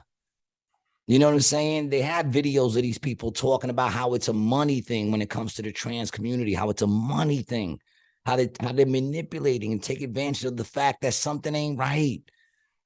And instead of showing you love and attention and trying to get you to be right with yourself, they're just manipulating it. and they're fucking cutting people and trying to get them younger and younger and younger. Why? Because it's more money, and that's what they were dropping. They were sitting there saying, "Listen, this is how much a top." We looked it up, the prices of these things, man. And we didn't even go into the fact of the shit that you got to take every single solitary day. You know, they're not showing the people who regret that shit. They don't show you that stuff, man. It's pretty sad, actually. You know, it's pretty sad. And why are they doing all this? Because we spoke about it with fucking Simeon. We spoke about it, man. All right, man. So I just versus God, dog. I mean, even look at it. Look at like these people's art. Look at their art. Is it beautiful? You know, I saw a commercial yesterday where they were like beauty. One of the chicks was this big chick lifting up fucking like 600 pounds. Behemoth, lifting it. That's beautiful. It's impressive, but is it beautiful? You know? And then in the next picture is a dude with long hair, you know, supposed to be a chick, I guess, with long hair and a beard. That's beautiful. Even if you don't mind that person, and even if you're like, even in that community, you're going to see that person walking and go, ooh, that's hot. No, you're not. You're going to accept them for who they are, but they're not going to be right up there until you meet that person. And maybe that's a good person. Maybe they're mad cool and you connected another way, but physically beautiful? No. Bearded women are not beautiful. You used to pay to go see that shit in a fucking circus or whatever. You used to have to pay to go see that shit and walk into this really scary, really weird looking thing. And you see dudes hanging from their nipples. And then you go see the bearded woman. Dude, I remember now that's beautiful on like a Dove commercial or some shit. You think they fucking care about you. They don't. Fuck out of here. They care. It's what he said. They're making money off y'all motherfuckers. Yeah. So look at this. This is just like a web of corporate ownership, worldwide. And we can just, zoom in on any company. Let's go with Altria, right? They're the company that owns Philip Morris USA right here, Marlboro, all these cigarettes. Yeah. But they also own Kraft, right? Which is, all these candies, Post cereals, Oscar Mayer. Yeah. Jello, Nabisco, Oreos, cream cheese, fucking Kool-Aid, among everything else. But they also own RJ Reynolds, which owns all these other cigarette brands, right? Yep. And they also have some stake in these beer companies, which also has a stake in these other beer companies, not to mention SeaWorld, right? For some reason, but then this also has connection to these cigarette companies, and then the beer companies go overseas and they have, they have connections to, all these companies. So you got all these brands, right? And if you were to count all the brands, right? And then count all the companies that run them, you'd see that all of that shit is controlled by probably, 10 companies? Maybe 10 companies? It's less. Like, I mean, dude, Altria owns. You know what I'm saying? And that's who runs shit. Those are the people you don't know. Those are the people you're not thinking about. Those are the people that fucking think that you're less than them. They don't care about you, man. You think these motherfuckers care about you? Come on. Dude, it's just, it's crazy, bro. Like, yo, how can this company do? You'll go into like the medical field companies, right? And what you'll see is that AOL Time Warner, his brother or his cousin owns something in the medical, which owns all the fucking. So it's just families. It's families that own shit. Well, yeah. So here, I wonder what their Thanksgiving. So you go look. AOL Time Warner. It has Turner, CNN, then Time, then AOL, then all these other companies. And then you go over here, and then they own Warner Brothers. Then they own Unilever, which does everything from dish soap to fucking ice cream, And then they own Pepsi and Frito and Quaker and Gatorade and Pizza Hut and Taco Bell. Everything, man. McDonald's and 7-Up and Trident chewing gum and Dr. Pepper and Coca-Cola, Sprite. The shit goes on and on, man. It just goes on and on. And people are like, "No, you're bugging. You're retarded." Thinking that a few no, it's families that own these shits, man. That's what it is. And that's really what I mean when you look at this and you see people who are brand loyalists to stuff, and it's just they're pulling the marketing wool over your eyes. It doesn't matter what the wrapper on the outside is. It matters what's inside, right? And that's the truth for everything too. It doesn't matter what you look like on the outside, Gary. It doesn't. It really doesn't matter what you look like. Hey, I had to come. It's to never grips with married. that. It's never. I never it's felt beautiful. It's because you're not. And so you won't feel beautiful if you don't look beautiful. 6, man. Yeah. In Atlantic City 7.5. But when you're me and you got this luscious, enjoy it, man. Enjoy it. When it all Italian falls out, I'm hoping we're still doing episodes, and every single day I talk about how it looks like that bald spot is getting bigger.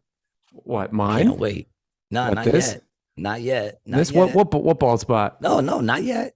Are you listening to me? No. What are you saying? Not I can't hear you. All the hair that I have is getting in my ears. It's just there's too much of it. Enjoy it, because soon enough it'll be coming out of your ears. No, it is. It is. As it lose. Oh, it is already? Oh, that's a bad sign. That's a bad sign, dude. Dude, that's a bad sign. That's not supposed to start doing that until you start losing your hair. No. That's a premonition. Yeah. Those are premonition hairs. How about the nose? Those start growing more too. Your eyebrows start growing. It grows everywhere else more. Well, see, I've always had the eyebrow. Always had the eyebrow. That was the first kind of manscaping I ever had to do. I had to shave the brow, or wax the brow at an early age. Hair, man. Like I said, I'm hoping that we're still doing shows when I sit there and go, yo, dude, is that a bald spot going on over there? And then every day I'm just going to tell you how much bigger it looks like it's getting. Really? Yeah. It's going to start with the recession. You're going to start to recede. Your forehead's going to get bigger and bigger, dog. You're always going to have hair, but it's like not on the top. It's going to start to recede. Like you see that? It's going to recede. It's going to start going back and back. It's going to be like one of them dudes with a bald head and a long ponytail. No, I don't want that. Mm-hmm. I know what I speak is kind of like a curse, and I speak it proudly, and I mean it. Your hair will leave you. Like thinner. Touch your head, I'll be like thinner.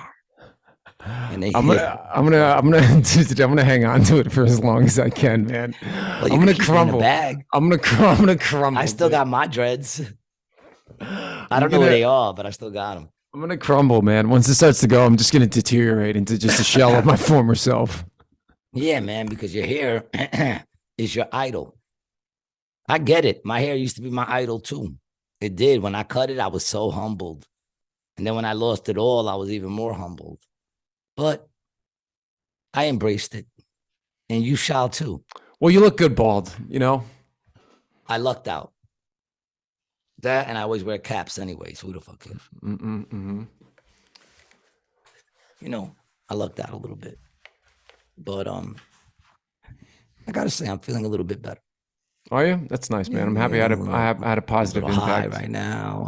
That's good. I know I'm feeling a little bit better. Nice. Yeah. I live a good life. I'm glad you guys took this journey with me today, man. Always. I'm glad you guys took this journey with me as I went up and down on some emotions. Now I'm feeling kind of vulnerable. Imagine I just broke down, started crying just now. I'm so real, I would still post it. The video would still get posted. And then wouldn't be the first time somebody cried on a podcast. He would. Has anybody ever cried on a podcast? Well, not on a podcast. Yeah, but you didn't put it out. What I'm saying is I'll put it out. You know what I'm saying?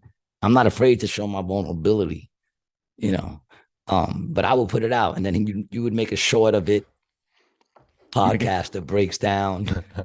And then you'd have like little tear shits popping out in the corner. My fucking camera, bro.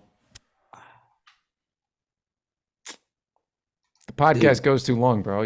Why are you never prepared, man? What am I supposed to do? I'm prepared. What are you fucking kidding me? I got the second camera set up, dog. You fucking talking shit, dog. I'm proud of you. I'm proud of you. And once again, I was wrong. I'm not afraid to admit that. Not afraid to admit that I was wrong. I thought you were slacking. And look at that. This one has a little purplish tint to it, but it looks good. Looks good. You still look pretty. Well, I'm pretty fly for a white guy, Yeah, you're right. You're okay. You're not ugly. Thanks, G. You're a handsome man. I'd say you're a pretty handsome man. Your lady lucked out. Mm-hmm. When you can put some pictures up on the wall. So I got some shelving units that I get, remember those little wood things that I had up there in my old place at the old studio? Yes. But I was just trying to, kind of wait and see, get a bunch of podcasts done first to see how I like the setup before I start, putting shit. Well, we're on the construction, people. That's why his side looks so bland and unattractive. And my side still looks good. He's under, look, it's gonna take a minute, right? Okay. We're cool. Under construction. Please excuse our appearance right now. We are under construction. Yes, but it's been 11 days since a workplace incident has happened. A workplace safety incident. Maybe on your end.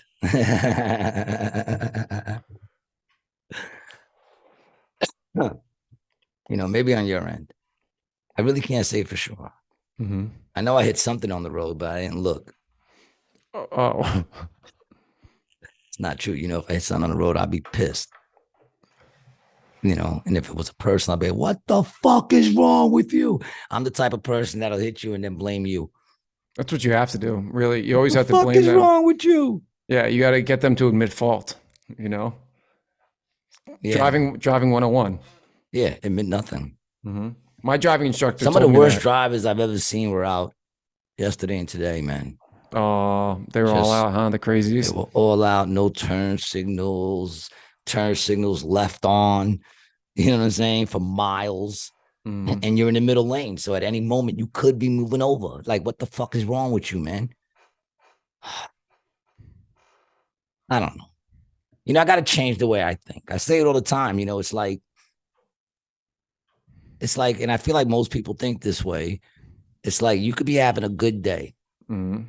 And then one person does something stupid, cuts you off, cuts you in line. And it's like, people fucking suck. You know what I'm saying? And you could be having a shitty day and somebody goes out of their way to do something nice for you. And you say, there's still some nice people. You don't say people are good. Mm-hmm. You say, there's still some good people in this world. I got to change that because the reality is, even when that happens, you think about your interactions. I'll sit there and I'll flip on somebody in a store and be like, people suck. Meanwhile, throughout that day, I've been interacted in some way, whether driving next to or driving behind or walking behind a bunch of people that I had no incidences with. Right. They weren't dicks at all. A bunch of them weren't dicks at all. But for some reason, the dicks are the ones that stick out. And it makes you judge everybody. And I got to stop that. I do. I'll be a happier person when I start to realize that your average person is probably good. More or less. Yeah, I would hope, right? They are, dude. They really are. Yeah, the average person I encounter is pretty nice. The average person, right? The average, you deal with 10 people in a day. I would like to think 8, maybe even 9 are going to be cool. Mm-hmm. And there'll be more, all 10 of them were cool days, and very little, all 10 of them were dickhead days that I met. Well, usually if it's all 10 that were bad, it's usually you, That's what I think. But I'm just saying, right? Exactly, because to have 10 idiots in a row is not that common. Yeah, it's usually you. At that point, you got to say, is it you, right? And that's what I'm saying. So the average person would have to be good, no? Whether we agree on shit or disagree on shit, I would think that, you don't have to agree with me, but you're still basically a decent person. Mm-hmm. These are the questions, dog, that are too deep to answer. Who can answer it? Us. I would think if you look at the numbers, most people are good. Mm-hmm. Most people are not dicks. You come across that person doing 50 in the left lane. You went about 80 miles and didn't come across a person that was fucked up at all. All those people were driving pretty good. Right. So driving in the land is crazy. It's easier. It's way easier than Florida. It's way more tame than Florida. It's just the traffic sometimes. It took me 45 minutes to drive what should take 20 minutes yesterday, getting home from I the will airport. never understand traffic on a highway. Well, it's usually accidents, accidents or It's construction. accidents, Yeah. construction. I can understand slowdowns. Mm-hmm. I can understand slowdowns because you come across a construction site, you got to slow down. Merges. I can understand slowdowns. I can't understand inching and stopping on a highway. I just can't understand it. There's not a fucking light anywhere. Well, it's because people don't know how to drive, and if they would let people in, if you'd be a little more courteous, but also aggressive, that's the best way to drive. Courteous and Am I aggressive. bugging, or is there an unwritten law? Maybe it's written, maybe it's unwritten, but is my understanding of a merge is one car, then the next car, one car, then the next car, one car, then the next car. Yeah, perfect example though. Go on an airplane, right? Go on any airplane. 747, maybe there's 200 people on the flight. How many of those motherfuckers are trying to get their bag and run up to the front of the plane or get out, Yeah. They're not down with, this is just the deal. If you want to pay more for the ticket, you can sit at the front of the plane and get off earlier. That's just how it works, but everyone else, you just go. Yeah. But it never works right. No, everybody else should just basically let the people in the front work their way out and just follow up behind it. Right. But no, they all crunch the fucking thing like animals. I did that yesterday in Atlanta because they were like letting people off early, like connecting flights, and I was like, "Fuck it, I got my shit." Well, I mean, if you're able to cut through, that's fine. Yeah. Shout out! Actually, big shout out to Delta Airlines. I'm actually going to give a shout out to an airline for once. Knock on wood. Hope they don't fuck me here in the future. I had a 5:46 flight out of Fort Lauderdale yesterday. Got to the airport early because our shoot wrapped. And I got on a flight 3 hours earlier on standby. I flew this flight standby, got an exit row, aisle seat with nobody in the middle between me and the woman who was in the window. Talk about a come up for flying, my friend. That's pretty good. Doesn't happen much. Now I'm trying to figure out where you are. You're on the podcast. Your name is Gary. You're a comedian. I'm trying on to the make show sure it's right not now. Delta. I'm trying to make sure it's not Delta. You usually Gary's been shaking hands off screen, right? When he gets done the show, he turns and he looks and he shakes it and realizes he's not on stage. Oh, here it is. This is it, I think. Hold on. Is this it?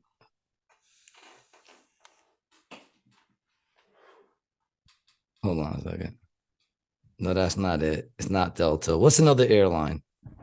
American, Southwest, Spirit. All right, Frontier. Let me just see this. Hold on. I'll do it this way. Air Italia. You got a bunch of them, huh? Mm-hmm. Southwest. Northwest. I can't find it. I'm gonna have to research it and find it. There's why does it keep saying Wyke? What the fuck is Wyke? Never even heard of Wyke. Wyke is actually a it's a term that some people use to describe anything. Oh, it's Virginia. On this episode of Lapeef, let's talk. It's Virginia Airlines, Virginia Atlantic. Virgin Atlantic. Virgin Atlantic. Virgin, yeah. They gone woke. They got a commercial where how about what? Hold on a second, dude. Okay. Now they can wear whatever. They give them an option now. Dudes can wear dresses, like they have the dress outfit and the suit outfit, and you can wear whichever one you want. I'm sorry, I'm not going to fly that airline. Really? No, I'm not. Only because I don't want to see a dude in a dress bring me my pretzels. I don't want to see my pilot, who's a dude in a dress, flying the plane. I don't care if that's what you do when you're not flying a plane. But excuse me if I feel like I want to know that I'll at least imagine that my pilot is professional enough not to fuck with my head when he's getting on that plane. It's bad enough I'm going in the sky. I want to feel like this dude got all his shit together. I don't want to feel like he suffers from anything. Body dysphoria, fucking, I don't want to feel any of that shit. Fucking, I don't want to know he has anxiety. I don't want to know that he's sensitive. I don't want to know what kind of sex he has or what he had. I want to see a dude that got his shit together flying this big behemoth airplane. That's what I want to see. Because the minute I see a dude in a dress, you know, or chick with a beard flying my plane, I'm just gonna have an instant problem. Like there's something already off on this person that no one wants to look at, and now we're gonna let them fly all of us. And what's the excuse you're gonna give me? Well, you know the planes pretty much fly themselves now. Is that gonna be gonna be the excuse you give me? Well, Look, I already don't trust anyone when I go up in planes. I already had problems with that. Now I got to deal with this person. Well, so listen, so I was walking onto the gangway, right? Like the bridge, the sky bridge to get onto the plane in Atlanta. And I snapped a picture of this. This was a Delta advertisement that was on the gangway. This is what laid back looks like. It would have been better if the dude on the right was just sucking his dick. Like that would have been more like, that is what laid back looks like. That's like in Tropicana. They have a thing that pops up that says play proudly. And it's got a dude with another dude on his back, like hugging his back. And I'm like, what the fuck does that mean? Play proudly? What does that mean? Does that mean that if I win, I should be jumping on dudes' backs? Am I supposed to go, woo, if I hit the jackpot? What the fuck does that mean, play proudly? I don't even understand it. It means they want to take your money just as bad as they want to take straight people's money. That's exactly. all it means. That's all it means. That's all it is. And somewhere people feel like there's an acceptance from Tropicana. And this is really what I'm angry about is you know, they just and this is what I was talking about, bro. It's marketing.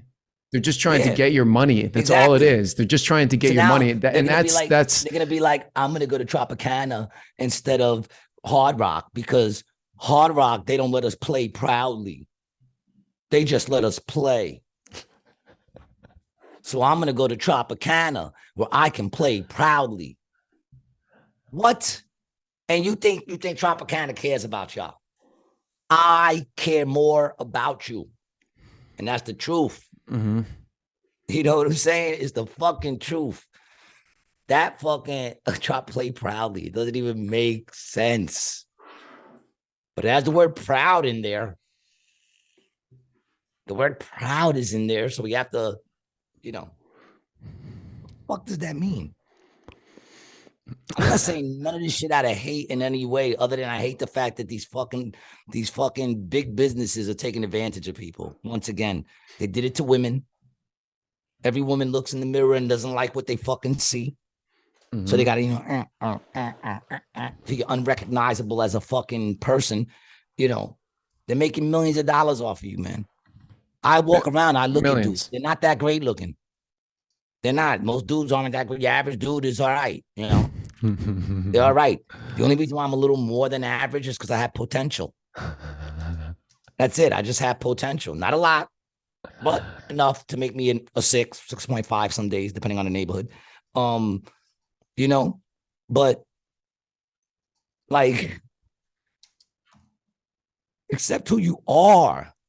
And it's so funny how like people talk about acceptance, but they don't accept who they are. Right.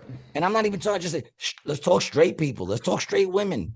My titties are too small. I'm going to get them bigger so I can accept who I am. Mm-hmm. But you weren't born with big tits. You were born with little tits. So you're already not accepting yourself. I got a big nose, so I'm going to make it smaller so that I look better, so that I can accept my, you know, accept who you are. You're the one that doesn't accept who you are. I accept everybody. You understand what I'm saying? There was a great Seinfeld episode about, you remember the episode where Mickey, the midget, wears the risers in his shoes? Yeah. Yeah. He wears the visor so he could be a little bit taller. Be who the fuck you are, man. Don't tell me I don't accept you. If you got any kind of work done on you that wasn't necessary, then don't tell me I don't accept you, because you don't accept you. It's Right. like when a woman says, how come you don't like women? First of all, I love women, but sometimes when you hear me talk, it might sound that way. I get it, but I love women. Any people who know me know I love women. And people say, why don't you like women? I'll be like, but women don't like women. Women don't like women. Yeah. Don't get mad at me. Learn to like each other first. Then come attack me about not liking you. How can you not like us? We all love each other. No, it's not like that. Y'all go at each other. Y'all don't like each other. And I love women. Yep. I'll be the first one to say, can't y'all all get along? I'll be the first one to say it. Mm-hmm. You know, you got to accept you. You got to accept you. I got to accept me too. There's a bunch of shit I don't like about myself in everything, appearance, everything. I have to accept it. This is who I am. Now, there's some things you can naturally change. If you want to work out to improve your body, fine. That's fine. I got no problem with that. Why? Because your body naturally does that. What do you mean? Naturally, like you want to work out? You mean? Like, in other words, if you want to work out and build yourself up and get a better looking body, that's fine. Yeah, you know, it's a natural process. That is you. That's a natural process. I got no problem with that, yo. You know what I'm saying? If you want to look better by working out, losing weight, all that shit is dope. So when I say, you know, accept who you are, I mean a healthy you. There might be some things you might have to lose weight if you're too big. Right. And if you want to be too big, then just accept it. Don't get mad at other people, you know, might make fun of you. Don't get mad that you have to pay for 2 seats on a plane because you take up 2 seats. They don't make people do that. I don't think they should, but they don't. I don't know if they do, but I know there was a time where there was a big argument about that. I thought they did. Yeah, they should. There used to be a lot of their beef on TikTok. Don't get mad if you don't fit in a ride. Right. Don't get mad if they tell you you're over the weight of a ride. Don't get mad. I don't want you in the front of a roller coaster at 400 pounds. So when we come down that fucking loop, I go fucking flying right off the roller coaster with your fat ass. I tell you what, bro, I've seen a lot of actually if that's what you want to be, that's what you want to be. Then don't get upset that I just said fat ass. Don't get upset. If you call me skinny, I don't get upset. Oh, you're skinny. Yeah, I am. I need to work out. I'm not in the best of shape. I need to work out. I am skinny. There's a lot of men I could stand next to where I don't look so good. Now on the billboard, I stood next to a bunch of fat fucks, so I looked great. But you know, there's a lot of people. No, you're not one of them, Brian. Brian, you're not one of them. You look like an extra from fucking The Piano. Mm-hmm. Mm-hmm. You know, they all have pretty faces. Well, thank you, Gary. I think I do have a pretty face. Yeah, but that's where it ends. You're almost like a bobblehead.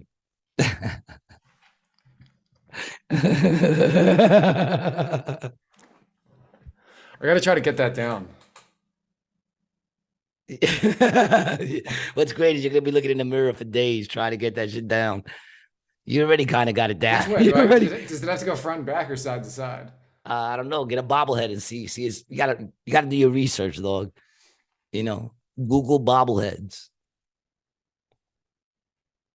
If you can get the up and down motion, then you'd have it. Like if someone hits your head. You're an asshole, man. But what really is fucked up is I'm very amused by this. Like I'm so high, I can sit here all day and watch you try to make it perfect.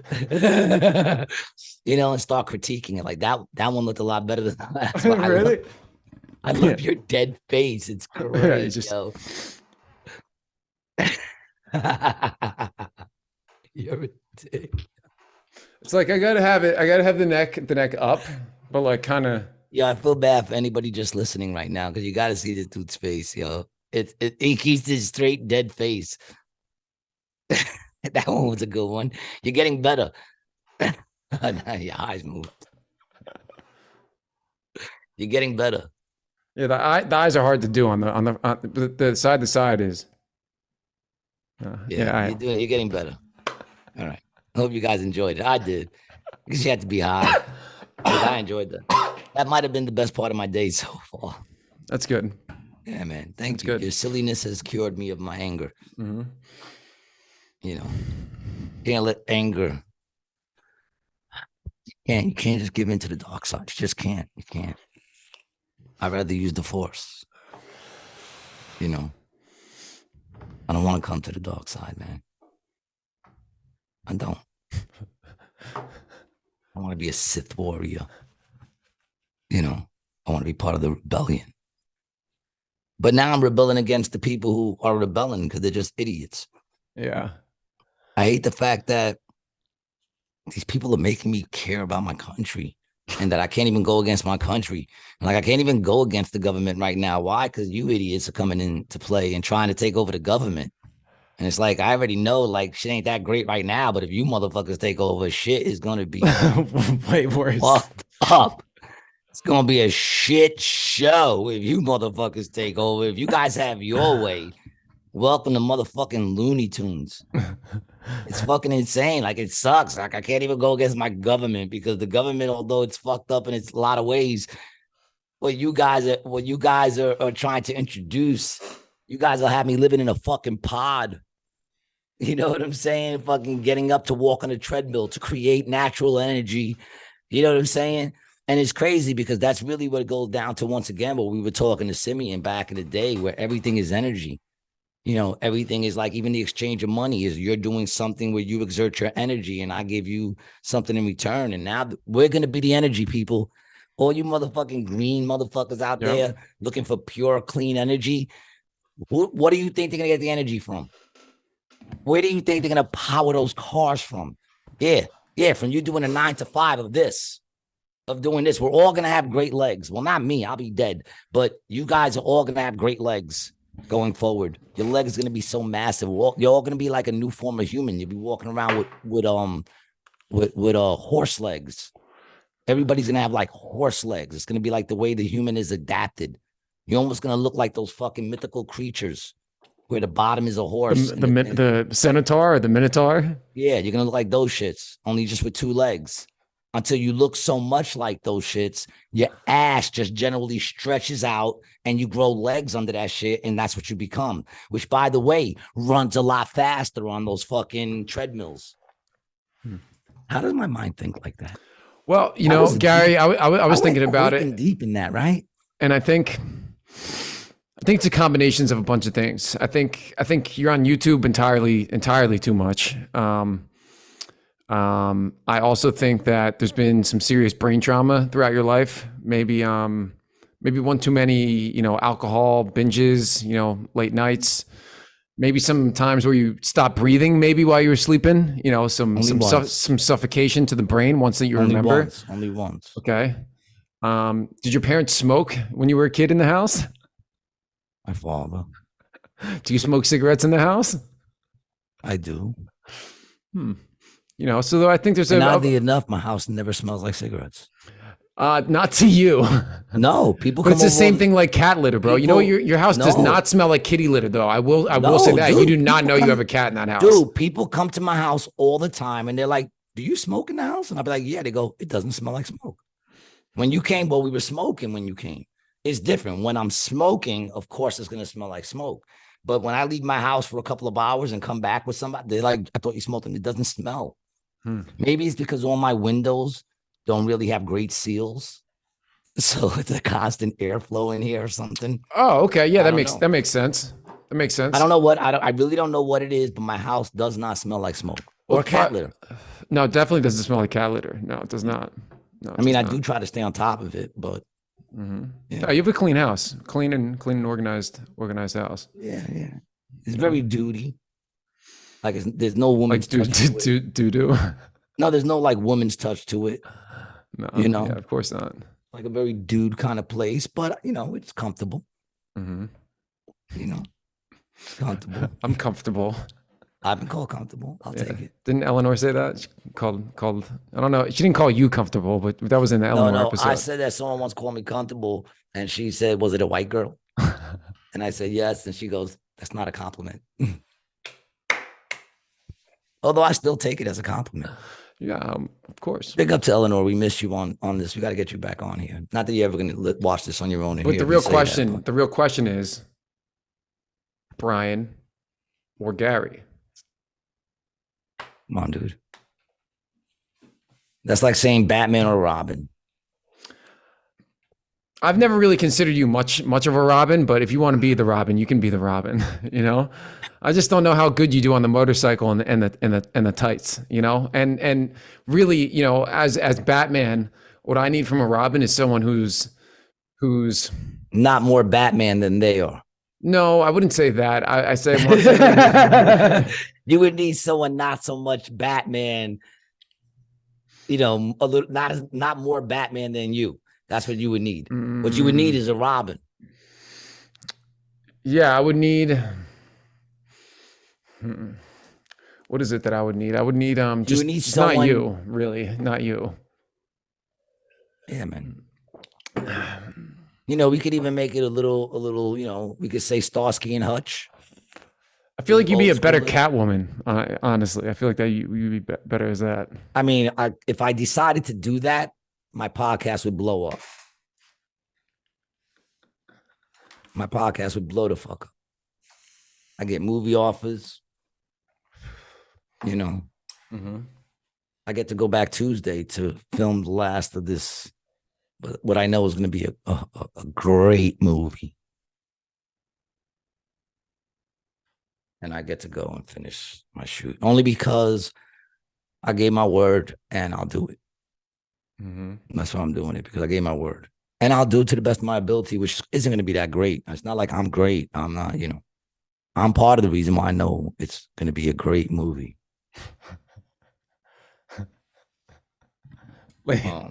Ladies and gentlemen, the very funny Gary G. Garcia. I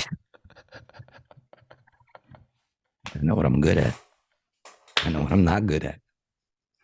I'm not good right now at that thing, man. Got a busy week right now coming up. You know, I got a busy week coming up, man. Yeah, what am I going to be? I'm going to be at Apollo Buds, man. Apollo Buds is only the best weed you're going to get out in Astoria, Queens. If you're out in Astoria, Queens, go check out my boys over at Apollo Bud on Crescent Street and Astoria Boulevard. Let's bring up that site real quick so people can get a look at it. Yeah, man. I love their weed. You know, I've been on my man Dre from the 5th floor because I haven't been able to get to New York, but I'll be going out to New York tomorrow. And we'll be having a kind of comedy show night over there. And hopefully, y'all motherfuckers get off your asses and come out. Have some fun. It's always fun. I'm not telling you to come someplace where it's fucking sucky. I'm telling you to come out and fucking enjoy life and fucking have a good time. And let's make some memories together. Memories together. Yeah, man. Memories. And you know, forever. We can have, like, nothing brings more memories than family game night. And if you're gonna have family game night, why not play the Triple X Playground? Whoa, not family game I'm night. sure the Glibs would be part of that one. All right. Okay. If you're a Glib, play with the family. You know, if you're a Republican, play with people that you call family because you're close and you don't just want to play a game like this with anybody. You got to be trust. You got to be able to trust the ass you're going to stick your fist in when you roll 3 6s. Okay. But check out Triple X Playground on triplexplayground.com. This is legit, people. All right, man. It's a beautiful game. All right. You're not going to regret it. Order now. Triple X Playground, triplexplayground.com. From 2 to 12 players, ages 12 to 62. Not at all. Not at all. Not at all. It says, listen, I think 18 and up. It's 18 and up. But, Yeah. you know, you glibs, who's going to check? Right. But we don't condone that here at Rated G. In fact, I'm against that. Right. 18 and up. Let's keep it classy, people. Yeah, and while you're staying classy, maybe you're having your spot of tea, love. You can get it in your Rated G mug, available only at enditwasgood.net. If you go to enditwasgood.net/shops, we'll have some Rated G mugs. And if you go, to the homepage, there's some podcasts and some clips, some cannabis related material, and things of that nature. Oh, was that Brian, the video guy that I That's just me. saw there? Yeah, it's me. It's your handsome face. Yeah, my boy man. John, and it was John.